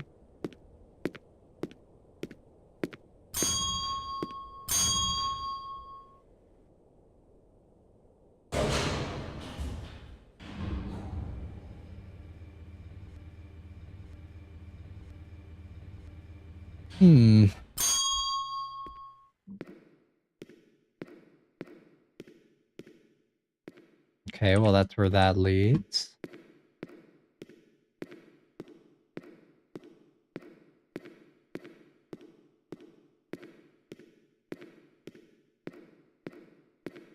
I don't think I've ever heard of it.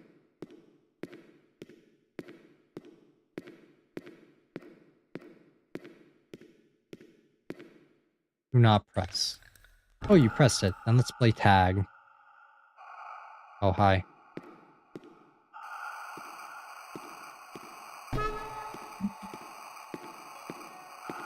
Hello.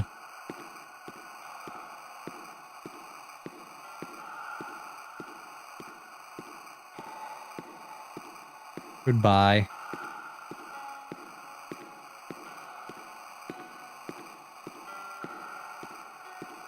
How do I get out of here? Okay, we're actually playing tag with Whiteface.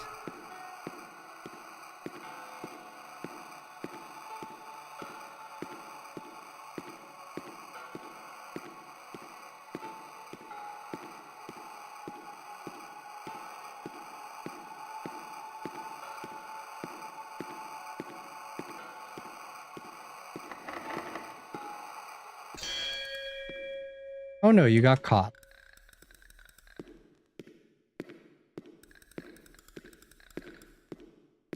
The special turret's waiting? Where's the special turret? Is there anywhere else to go here, or?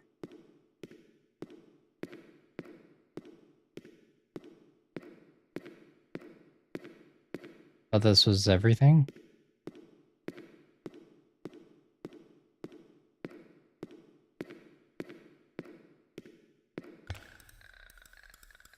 It's for the exit door behind you is for many quiet, for quite the puzzler. Only hands pointing outwards. Bloody arrow drawn right where the turret stands. Stepping on it would have made Whiteface laugh. It was really easy to confuse it with with bloody writings that apparently, when stepped on, yellow arrows, making it fairly weak. Okay, but what do I do now? How do I get out of here? Thought that there would be like some section for us to explore or do something with, but I guess not.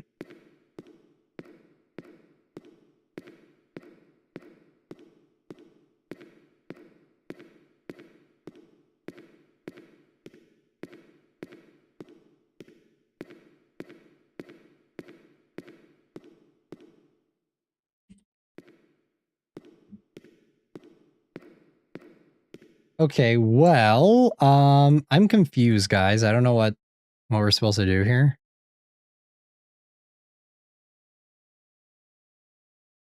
What happens once we get in here? Oh, we already went there. Unlock the door. Okay, so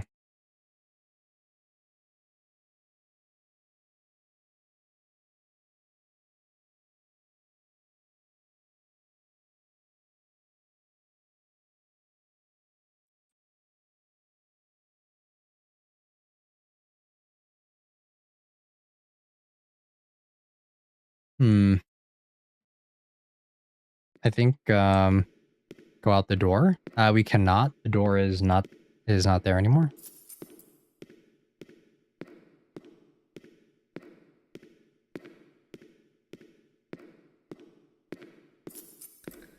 Wait.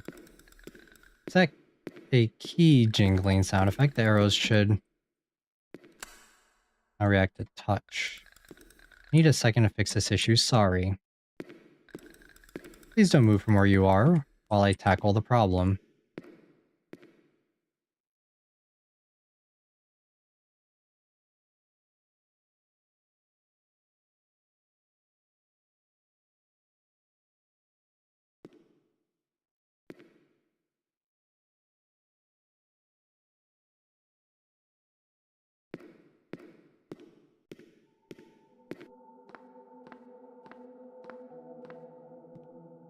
Okay, well, I'm moving.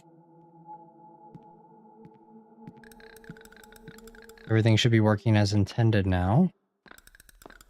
Really don't know how. Where are you?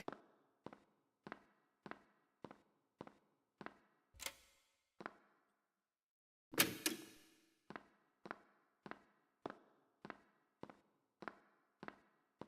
have no idea where I am, guys. I don't think this is supposed to be happening.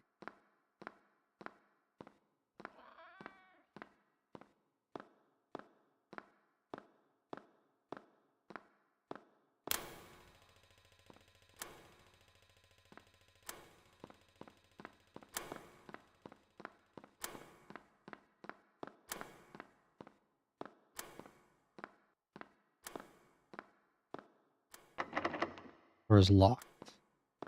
Is this a meta sequel? I think that's what it is.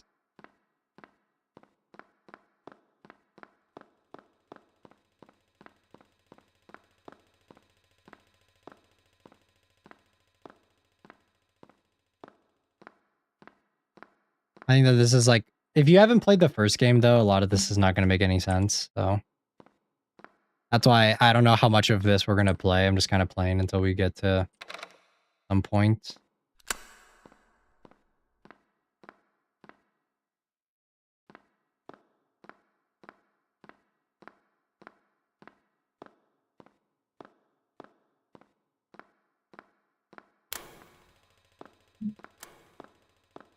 Okay, let's see here. We went left. Let's go right this time.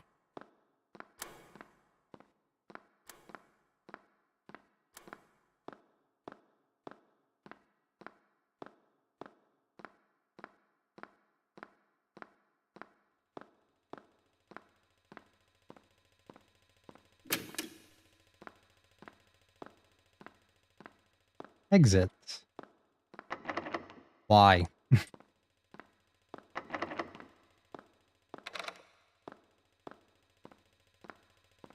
Door is secured from the other side. Great.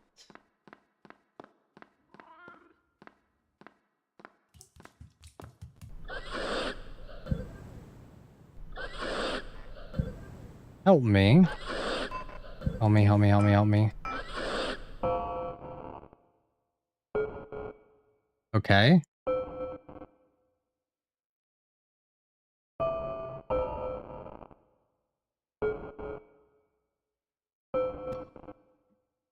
Where do you think you're going?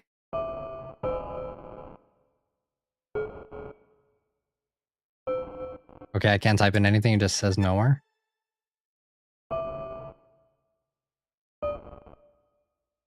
Oh, what the? That's pretty freaky. I just have no context of what's happening because I haven't played the first game, so I don't know.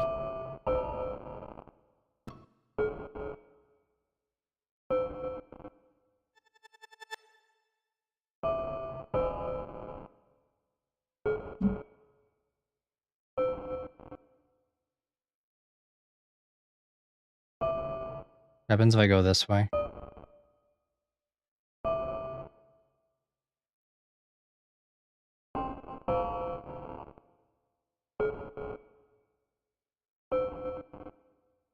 I'm so lost, guys. I don't know what's happening.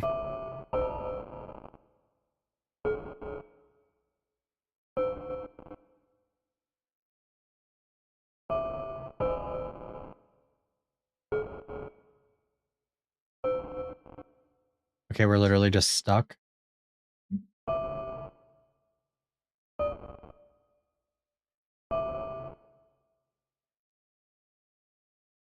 Close the game. Okay, close the game. All right, well, what is this? This is the sequel to I'm Scared, but I haven't played the first one, so I don't know. Like, I'm sure that this is really cool if you've played the first one and you know a lot of what goes on in it and you know like all the little details and stuff, and this is kind of like a museum piece sort of game where it's like, oh my god, I get to relive all the best moments of this one, right?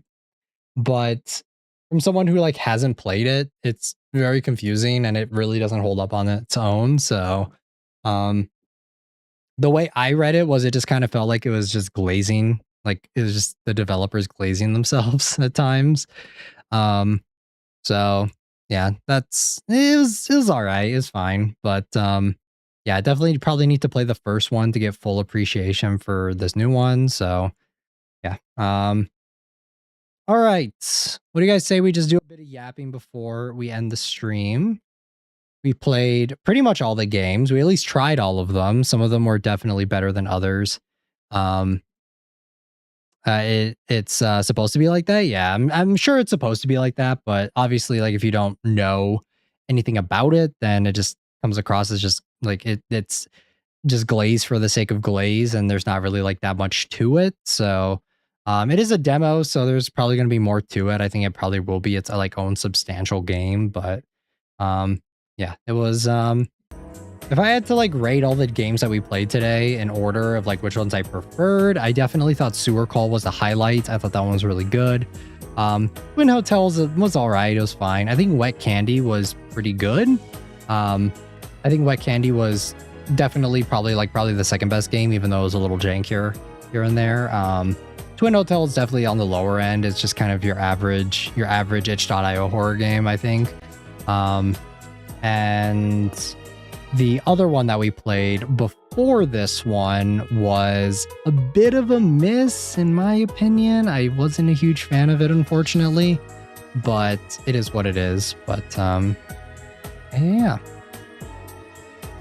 Anyways, though, guys, hope everyone's having a fun time. Pretty short stream today, I want to say. We're just kind of playing some random games. I think the next one will probably be a bit longer because we are going to be playing Franbo. So that game is pretty long. I don't think we're going to be able to finish it within one stream. I think it's probably going to be several.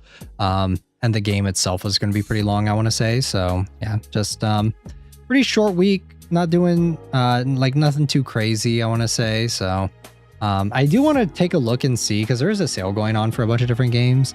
I kind of want to take a look and see at what games I'm kind of interested in maybe picking up for a sale right now, because the Steam summer sale is going on right now.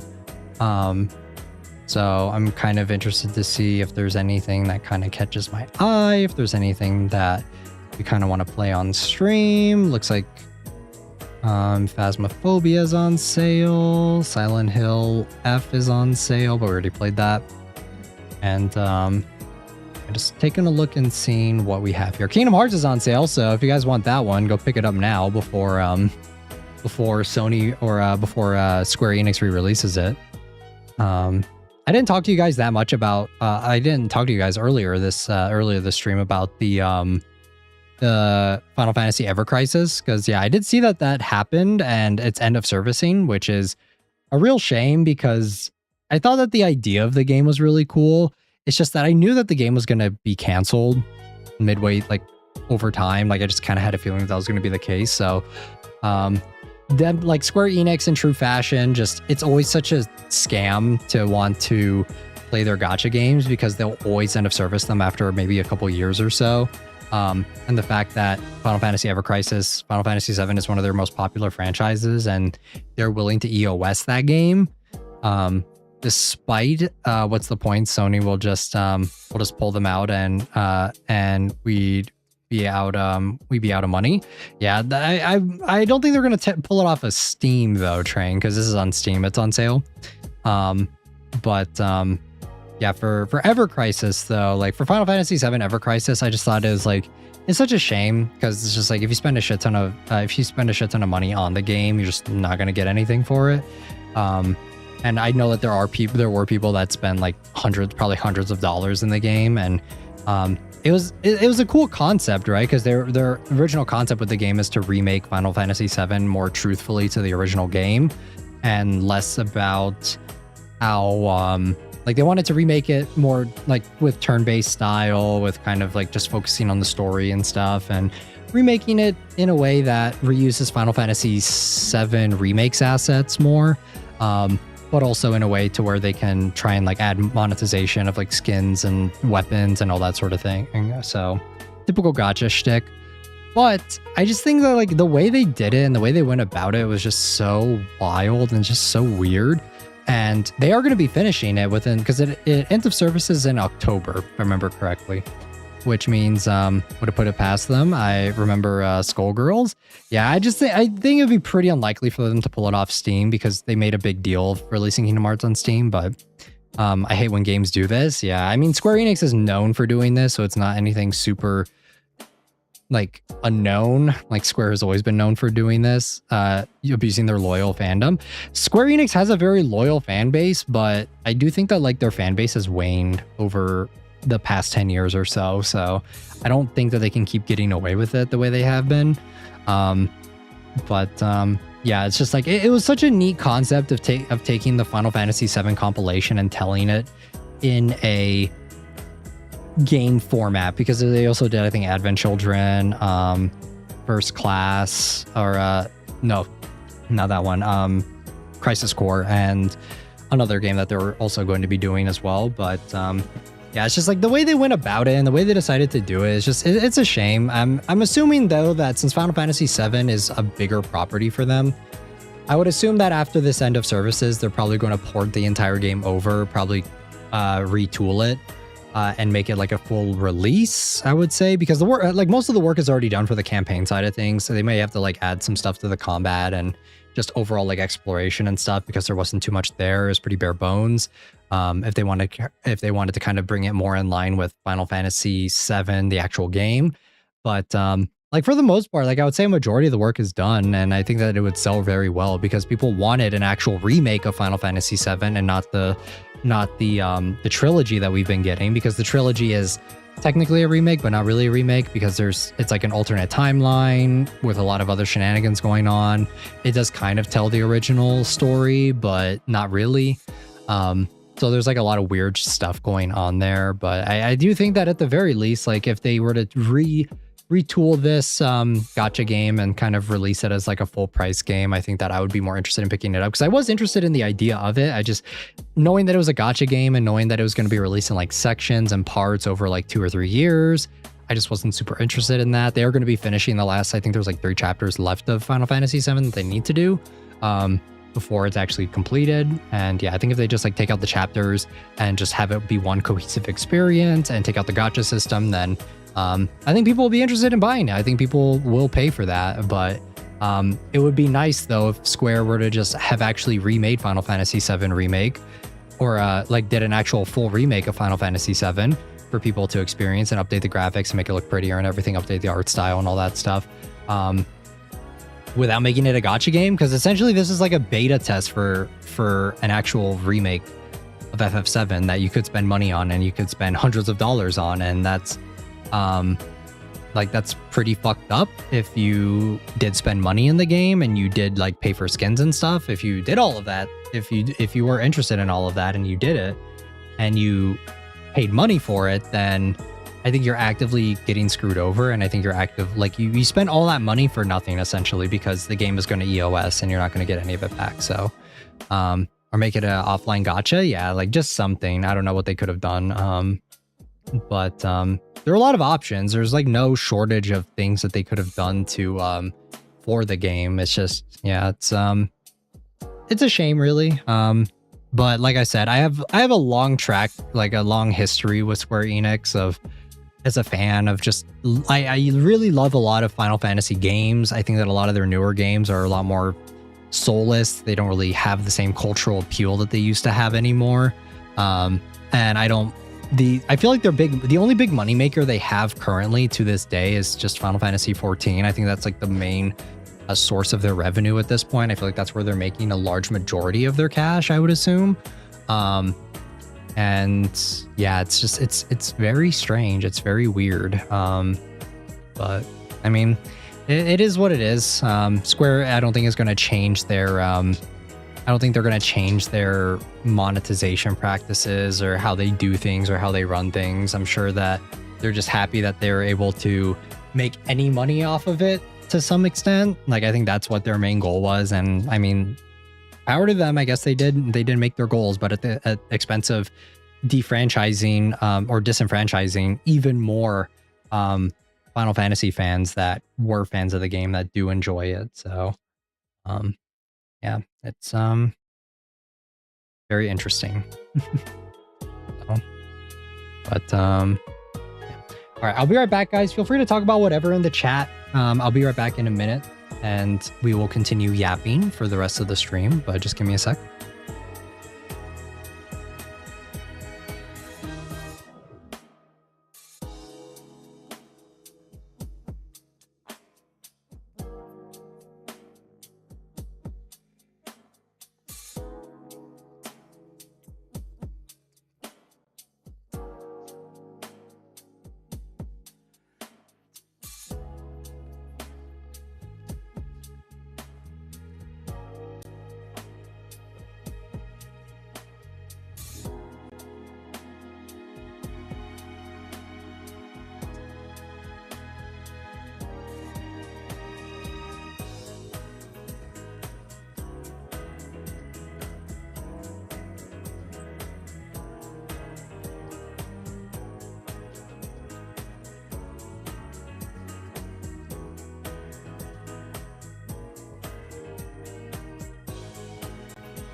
Okay, I'm back, guys. Welcome back. Back to what we were talking about previously. Anyone else want to buy a Yuki mannequin? Mannequin for what, Train? What exactly? How would the mannequin work? But oh, man, thinking about that game that we played, the Sensifier one, it made me so uncomfortable in like a very strange way. I really did not like that game. Very weird. I don't know. It is what it is. It's just like the problem with it is like the material in that game. It just felt so, I don't know. It's like I get what they're going for with tackling like difficult subject matter, but just putting yourself into the shoes of a character like that and just trying to make it, I don't know what they were going. I guess what it is like I didn't go throughout the entire, like I didn't finish it, so I don't really know what they were going for, what their intentions were with the character, but it just felt like a little weird. It just felt a little strange. Yuki mannequin. Anyway, how are we going to do the Menchi stream? Like I get the spirit of membership, but would non-members be able to play? Non-members would most likely not be able to play Train, just because it is going to be like a membership only thing. And what I'm assuming I'll do is it'll probably just be like, I'll probably just make a public or a private server. And I'll give you guys like whatever the private server is, and then that way you guys can join in and do it like that. We'll probably structure it some way like that. I need to buy the game still. I'm probably going to buy it within like the next couple of days or so, and then I'll try it out and see. But yeah, just that's most likely, I want to say that's how we're going to do it. I want to say so. But yeah. Stream was super short today, guys. I'm kind of surprised. I thought that I had more games, and I thought that the games would be longer to get through, but the stream is only like three-ish hours today. Like we are going to be yapping for a little bit longer just to fill the time a little bit before I head out. But yeah, streams have been a little bit shorter than normal. Same, yeah. Like it feels really short. I thought that it would have been a bit longer. Like for how many games we played, I thought that for sure it would have been. We did 86 or a 6-hour one. Yeah, like I feel like last week we had like the games were a little bit longer, I want to say, or at least especially for the House Flipper stream. The House Flipper stream was a lot shorter than I thought it would be. Because normally we take like 5-ish hours to do House Flipper normally, but this time, like this week, it took a lot less time than that. So 86 got rid of 86 means got rid of. Oh, gotcha. So yeah, when it comes to like I don't know, it's a little strange, because I guess Mole was pretty long. It was like 4.5 hours. I guess 4 hours has been kind of our average recently for most streams, it seems. So yeah, it is what it is. I need to find a longer. I think Fran Bo though will be a bit longer, I will say. I think that's going to be I think that stream will be at least like 5 to 6-ish hours. So you guys will definitely get a little bit more time with me for that one. Observation was also really long too. I think Observation was a very long game, but not in like a good way. It didn't feel good that it was long. It felt kind of like I just wanted it to end long, you know? Does that make sense? Whereas I don't know, I feel like some of these shorter horror games that we played were really sweet and to the point. Whereas like I feel like if a shorter game is bad or like not very interesting, it's not that big of a commitment. It doesn't feel that bad if we go through a game and it's not that interesting, because it's just like, well, we'll just try the next one. We'll just try a different one, right? Whereas I feel like for other games, if you spend like a lot of time in it, like we played Observation for 6 hours almost, and I felt every one of those 6 hours, like it felt very long. It didn't like time wasn't flying by. It wasn't super chill, you know. It was definitely one of those games where it was just kind of like, oh, I just want to get it over with. Once we were like through the halfway point. But so at least for shorter games, I'm like, oh yeah, these are fun, right? Yeah. Unfortunately, there just hasn't really been too much for horror games for the past like few months. I want to say like maybe it's time we start doing some revisits on some older games that we played a while ago. Like maybe it's time we start doing that pretty soon here. But a lot of the games, there just hasn't really been much interesting coming out when it comes to horror titles. A lot of the games that have been coming out are kind of pretty hit or miss. And I feel like a lot of the times, most of the time, they're most likely misses. Pretty much every big hype horror game that was coming out this year that I was looking forward to was unfortunately a miss for me, which is kind of strange. But yeah, let me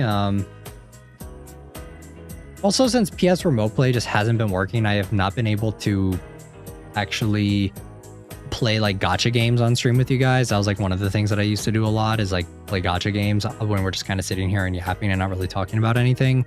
That was like one of my biggest things. But ever since PS Remote Play went down and they haven't fixed it, I've been like, I just haven't been able to. Like I want to, but it's just not an option, unfortunately. And I could download it.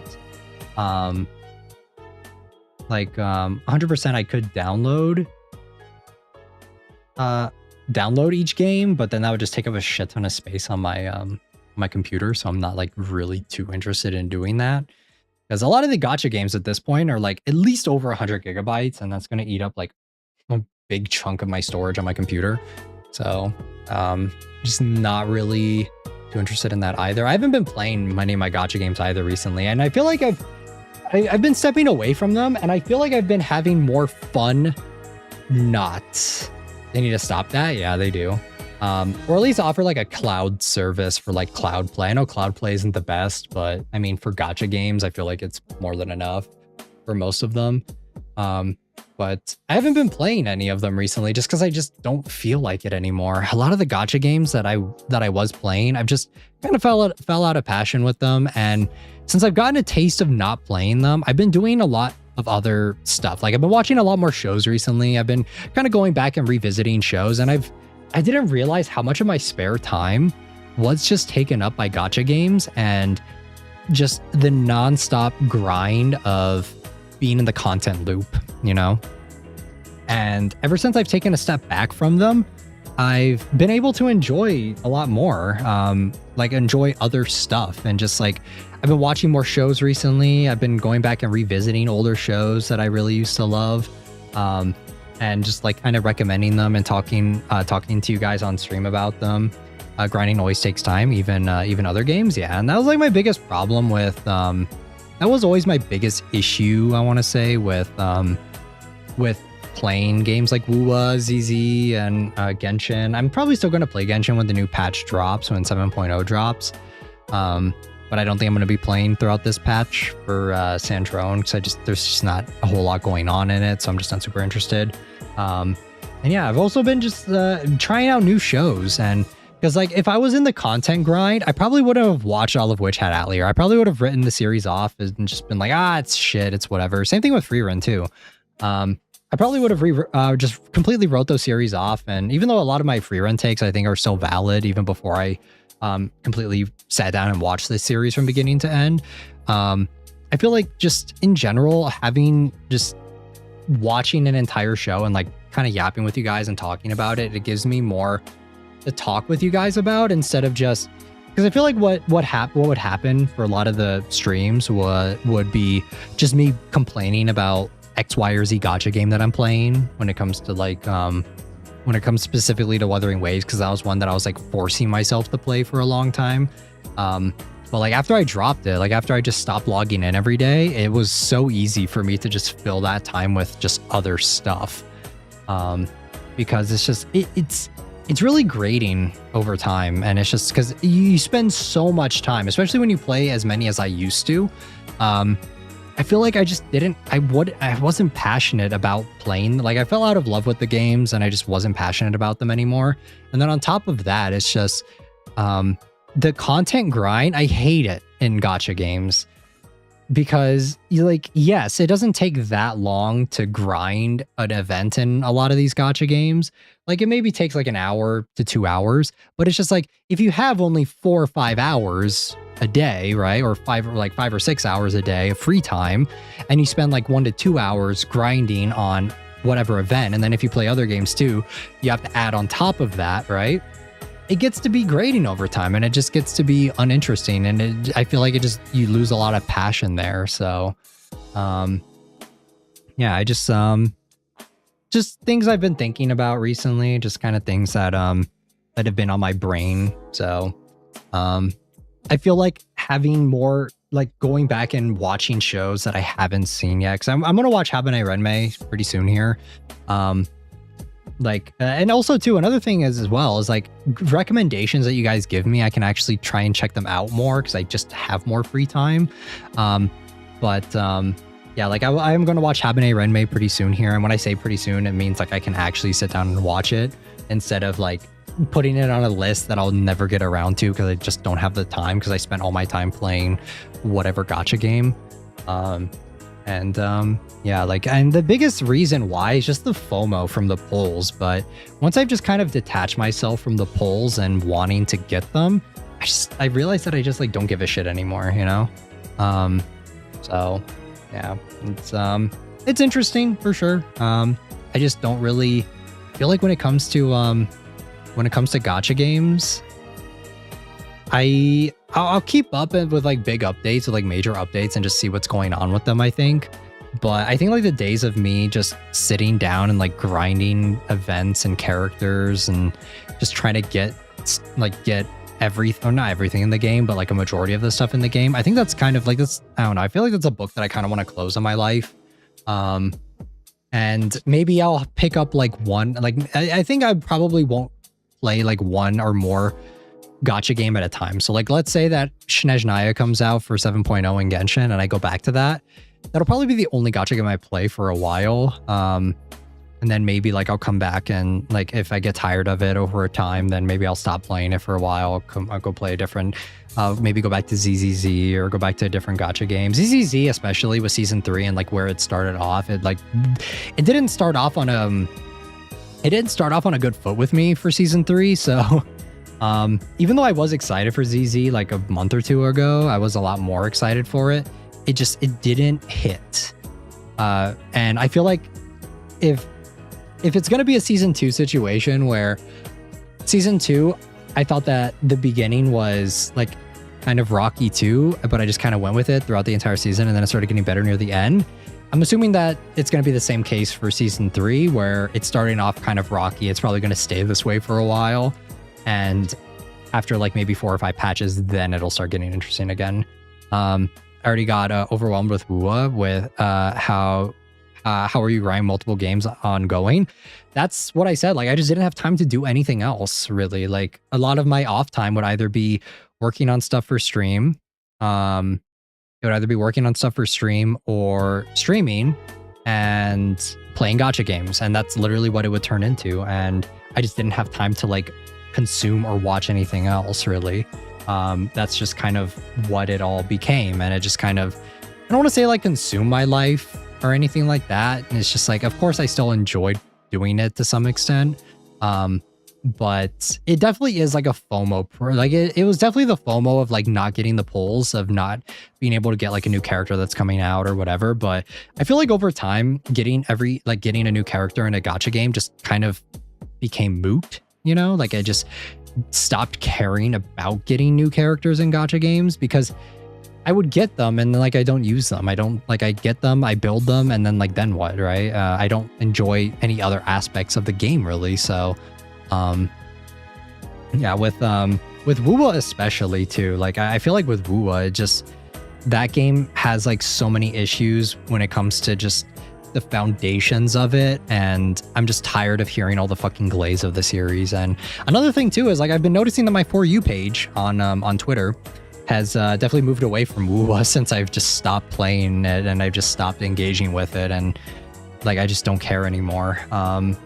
And I don't know, I like seeing my For You page just being other stuff other than nonstop glaze for a game that is very flawed and has a lot of flaws that could be addressed, but the community just refuses to see it, and the community just refuses to acknowledge that the game has issues. So yeah, like I've enjoyed seeing other stuff, and I don't know, it kind of makes me want to like pick up other games too, like try and go back and playing some games that I never got to play previously that I missed out on because I just didn't have the time to play them. I kind of want to go back and I don't know if P3R is on sale right now. I know that there is. I think there may be a PlayStation summer sale sometime soon. But that is another game that I would be interested in playing is P3R. Like, it is a game that, like, I don't think there's much there for me to really try out or for me to really experience. I have played Persona 3 Original, but it's something that, like, I want to see for myself. I want to try it out and see if maybe it is a game that kind of interests me more, and maybe there is something more there for me to try out. But yeah, like, yeah, I've been pretty sour on remakes for a long time now, so I don't think my opinion's going to change too much on it. But you know, like, it's something that I have time that I could realistically put aside now because I'm not playing any other games. And yeah, just juggling all that many games all at the same time was just like, it was, I don't know, it was very, the mindset that I had for it was just very, like, it's a habit, you know, like, it's a habit that you start getting into where you're just nonstop doing the content. You're nonstop logging in every day. You're nonstop getting new characters, nonstop building, nonstop farming domains or farming whatever, and farming materials and logging in and doing whatever stupid mini game that they're doing just to waste time. And let's not beat around the bush here. A lot of those events that gacha games introduced, games like WuWa, ZZ, Hoyo, just Hoyo in general, and Kuro, those games are 100% just there to waste your time. They're there for player retention. They're not there to give you anything interesting. Majority of those games are like, those mini games are dog water. They suck. They're not super interesting. They're mindless. And occasionally you'll have one that's there. And my problem with the mini games in general is just like, I don't know. They're not substantial enough from a gameplay perspective for them to really feel very well thought out or very interesting. And a lot of the times too, whenever they try and experiment with new mini games, it just feels like it's a tack on, you know, like, okay, like, I'm gonna have to learn the mechanics and learn this brand new mini game that you're introducing for me, only for you to never reuse it again. So at that point, like, why waste your time? ZZ especially, they had like a roguelike mini game. I think it was last patch. It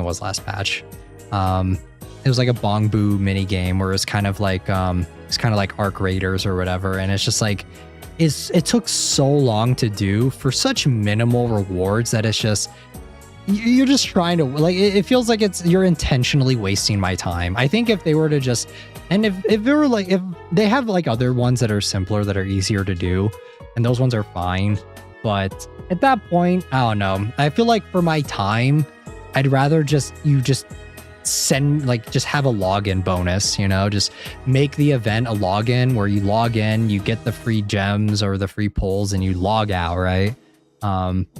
Because a lot of the mini games, even like a lot of the ones that I was talking about, they're so minuscule in terms of content to even do in the first place. So it's just like, why even bother?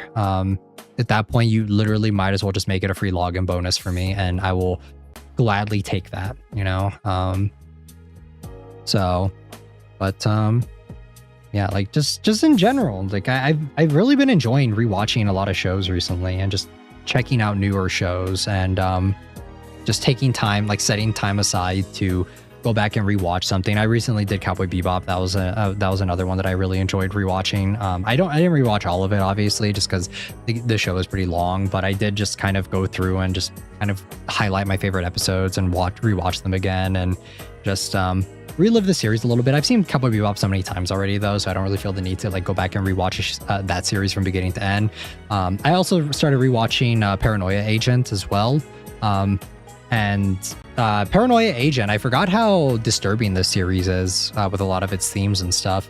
It's very it tackles a lot of difficult themes. It tackles a lot of it tackles like essay. It tackles a lot of dark themes in that show. But it's like corruption, that's another one too. And it's interesting to go back and rewatch that show with hindsight, because it's been so many years. It's probably been like over a decade since I watched that show. And just like going back and seeing it again and seeing it is a lot more explicit than I remember. And yeah, I also want to go back and rewatch FLCL at some point. That was another one too that I kind of wanted to rewatch, just with getting a little bit more of more hindsight on it and just kind of seeing what it was. Because I don't really remember the series too well. I remember I didn't really like it upon my first impression the first time I watched it. And but it was the same thing for Paranoia Agent. I didn't really like that show either when I first watched it. Like, I thought it was well written, but it wasn't a show that I loved or anything like that. But rewatching it, I think I like it a little bit more than I used to. So I'm kind of thinking of maybe doing the same thing for FLCL. Would you recommend FLCL? I would need to do a revisit on it for me to recommend it wholeheartedly, but it is definitely a show that is a pioneer in the early 2000s for sure. So I would say, like, check it out. There's definitely some deeper meaning there and stuff, but it's definitely a lot more visual in a lot of ways. It's not as it's not like super deep or anything. I would say, like, it's definitely a lot more like it's very surface level, and a lot of it comes down to its just visual presentation. I think it's a lot more, I would say it's more of an art piece than it is like a very cohesive narrative. Because like if we're rating the plot and rating like those aspects of the story, I think FLCL really struggles. The plot is very nonsensical. It's not very like it's deep but not deep. It's one of those shows where it tries to be like, it's not about the story, it's about the vibes, right? Like it calls attention to that a lot, of it being like pointing out how absurd it is at a lot of points. But like I said, I'm definitely, yeah, FLCL had no plot. I mean, technically it did have a plot, it just wasn't a very interesting one. And it's because like the main plot of it, if I remember correctly, is that the pink-haired girl loves a robot or something, and she's trying to get back together with the robot, so that's why she's grooming the main character so that she can get with the robot, because the robot has some connection to him or something like that. There's a lot of like allegories and stuff for FLCL. Like there is more to it there, but like its plot is just super bare bones. It's really not there. It's more of a visual experience than a narrative one, I would say. But a space pirate, if I recall. I don't know if it's space pirate. I don't remember if it's space pirate, but just remember it's just like a robot. Yeah, like I would say FLCL, it's like a soft recommendation from me. It's a like try it out, like try the first like 5 or 6 episodes. I think 5 or 6 episodes is a good standard. Binge the first 5 or 6. If you really like it, keep going with it. But I would say that like FLCL, the first 5 or 6 episodes, there's not really much more to the plot other than like what the first few episodes kind of up front, like kind of show you up front. There's not, I wouldn't say there's not much more emotional depth or complexity to the show outside of what you're initially seeing there. So if it's something that you like in the first few episodes, then by all means continue it. But if not, you could probably, like 5 or 6 episodes in, if you're still not feeling the show, like the story or the plot of it, then I think it's a pretty safe bet to just kind of end it there, and you'll get a pretty good feel of the show and kind of what it's about, because it doesn't really change too much past the initial aspect of it. The main character does grow over time, like slightly, but like I said, it's not anything too drastic, it's not anything too crazy, and it's it's an experience, but I wouldn't say it's I whenever I think of FLCL and I think back on the series, I never remember the plot. I remember the cool visuals, the OST, and just like the bizarreness of the series. That's what I remember the most. I never remember, like, I don't remember the characters' names outside of visuals. I don't remember I don't remember the plot really that much. Outside of just like the most bare bones stuff. And yeah, it's FLCL's a hella mixed bag for me personally. So, but it is something that pioneered the genre. It is a pioneer in the genre for early 2000s anime, but I don't think it's great. I would say there are definitely better. There are definitely other shows that are better for early 2000s. I would say, but yeah, it's all right. It's a fine series. I'd probably, if I had to rate it, it's like a 5, like a 5 or a 6. Like it's whatever. It's usually how I grade a lot of other shows, where I just think it's like just mainly visual. It's not really much else to it. Will say though that I do think that FLCL, even though it's very loose on the plot, like I still think that it's like it's still better than a lot of other shows that are coming out today. So yeah, that's not bad on your scale though. Yeah, like for me, 5 is average. On my scaling, 5 is average. So like you have equal parts good, equal parts bad. Rarely do I ever give anything a 10. And yeah, like I would say like 5 is like the standard. 5 is standard. Whereas like anything above 5, it's like it's pretty good. Like I would say 6 is decent. 6 is like 6 is above average. And then 7, I would say 7s and above are like pretty good. Like if I give something a 7, it's like it's a wholehearted recommendation. If I give it an 8, then it's a strong recommendation. And then if it's a 9, it's near perfect with some flaws here and there, but so minuscule that they're like, it's not really worth noting. And then 10s are very, very rare for me. So, and usually when I say something's a 10, I usually try and put like a big asterisk there, because it's just like, I feel like no thing is a 10. 10s usually just, I would say a lot of the time, come down to personal preference of whether or not you think it's a 10 or not. And usually when I say something's a 10, it's usually because of my own personal preference, and less about like whether or not it's actually like that goated, right? But yeah, I would say trying to think. When it comes to FLCL though, like I do think that the visuals do a lot of the heavy lifting. So a lot of shows like Free Run and shit, when I say like those shows are like a 5 or a 6, right? Like if I'm being generous and giving Free Run a 6, like a lot of that is coming down to the animation quality, not really the writing so much. I remember Kim got pretty upset when I was roasting Free Run, but it's just like whenever I say like it's a 5, like I don't think 5 is bad. It's just like all of those 5 points really are getting made up for by and like it's getting made. Those 5 points are for the animation, the voice acting, a lot of that stuff. Like all of those things are the presentation.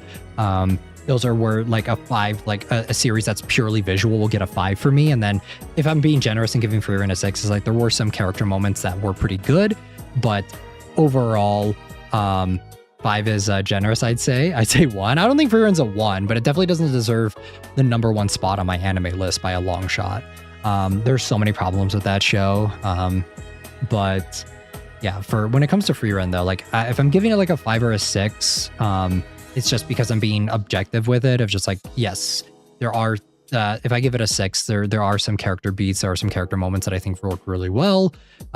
It's just that it's not enough for it to carry the rest of it. And it's just like I say, if I give something a 5 and I give it 2 extra points because the writing is a lot stronger and the story is a lot more interesting to follow, I don't think that's that bad. Like 2 points for writing, like that sounds about right. And if it's just like, if a show is purely visual aesthetic and it's making all of its points from that, then it's just like it deserves to get a 5, because if we're rating it on a scale out of 10 and 10 being a perfect show, then just visual and voice acting and presentation of the show gets a 5, because that's half of the points. But then if the writing and the story that it's telling is falling behind and the characters are falling behind, then obviously it's not going to, like, that's your other half of your, that's the other half of your show. So it's just like, you can have the best animation in the world and you can have the nicest presentation, but if your story is shit, then what is there left to say about it? You know, like, there's not that much there. You don't have any meat on your bones, you know, like, it's all visual, but that you don't have anything left to chew on. So yeah, that's why I would say that when it comes to I'd like to think I'm pretty fair with my rating scale, like when it comes to being critical on shows. I like to think that I'm not just hating on something for blindly hating on it. It's just that I think that a lot of audiences now kind of like, I think audiences now, if something's like average to them, they rate it a 7, you know, and like 7 is the standard. So if you watch a show and you think like, oh man, it's all right, it's fine, it's not great, but it's whatever, it's pretty at least, like, people will give it a 7. I'm like, no. I think that at that point it's a 5. Like, I would say that at that point the show is a 5, because your plot should be just as important as every other aspect of your series, you know, or your show or movie or whatever. Like, your plot and just like the way the characters, like the character development, all of those things should be just as important as everything else. Because like I said, ReZero is a perfect comparison of that. Is like, ReZero is not a great looking show.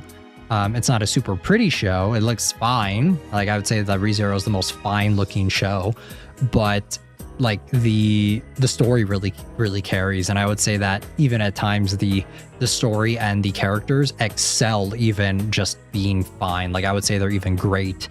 So a lot of the points that are kind of made up for, like a lot of the points that it kind of loses in terms of animation, which by no means I don't think ReZero's animation is bad outside of season 2. I still think that it's really good. And then the same thing for Evangelion too. Evangelion's another series that I really enjoy, where that's a series that it like, even though I think that the animation has held up relatively well, despite how many production issues it has, and just how the just like the style that it has, it pioneered a lot of the anime genre in general. From like, Evangelion did do that early on. Like, I think that that's one of its strongest points. But I will say that like the story there and like what the message of the series and what it's trying to say is really powerful, and that's where it usually makes up a lot of those extra points there. And yeah, so just subjective things. Like, it does come down to personal preference too. Like, there are, I'm sure, other critics who have watched Evangelion and thought it was like not very good or not very interesting or like too vague. Like, I could definitely see that being the case. But you know, it just comes down to who's rating it, who's and like being fair, you know. Like, I think that's the most important thing. Like, even if you're watching a show and you personally don't like it, still give it a shot. Try and see it objectively. So try and see it for what it is and not for like, it's difficult. It's definitely difficult to be objective sometimes. And Free Run was one of my hardest ones to try and be objective on, because there were so many things that I did not like about it that I think didn't work for it. But I just kind of ended up coming around to it in the end and just trying to see things objectively. So yeah. All right, guys, we're gonna get ready to wrap up. We're gonna get ready. We made it over the 4 hours, so we'll play Franbo within the next stream. And like I said, we'll be playing Mecha Chameleon later this week as well. That'll be the Menshi stream, and we'll be watching maybe a couple of analog horror series depending on how long we play Mecha Chameleon for. So yeah, guys, if you guys want to see the facelift though, make sure to tune in for the Menshi stream. And yeah, I think that's going to pretty much wrap up this one. But I'll get the waiting room up for Franbo most likely tomorrow. I have some stuff to do tomorrow, so if I get it up a little late, I'm sorry. But yeah, I think that stream will most likely be a little bit longer, because we'll actually be able to play the game, and it'll be a longer one. So I'll also take a look and see how long the game is in general, just to kind of get a feel for it. So we'll see. So all right, guys, thank you guys so much for tuning in. Hope you all have a great rest of your day or night wherever you guys are. Class is dismissed, and until then, I'll see you guys all here on Saturday for Franbo. And until then, I'll see you guys all in the next one. Jane.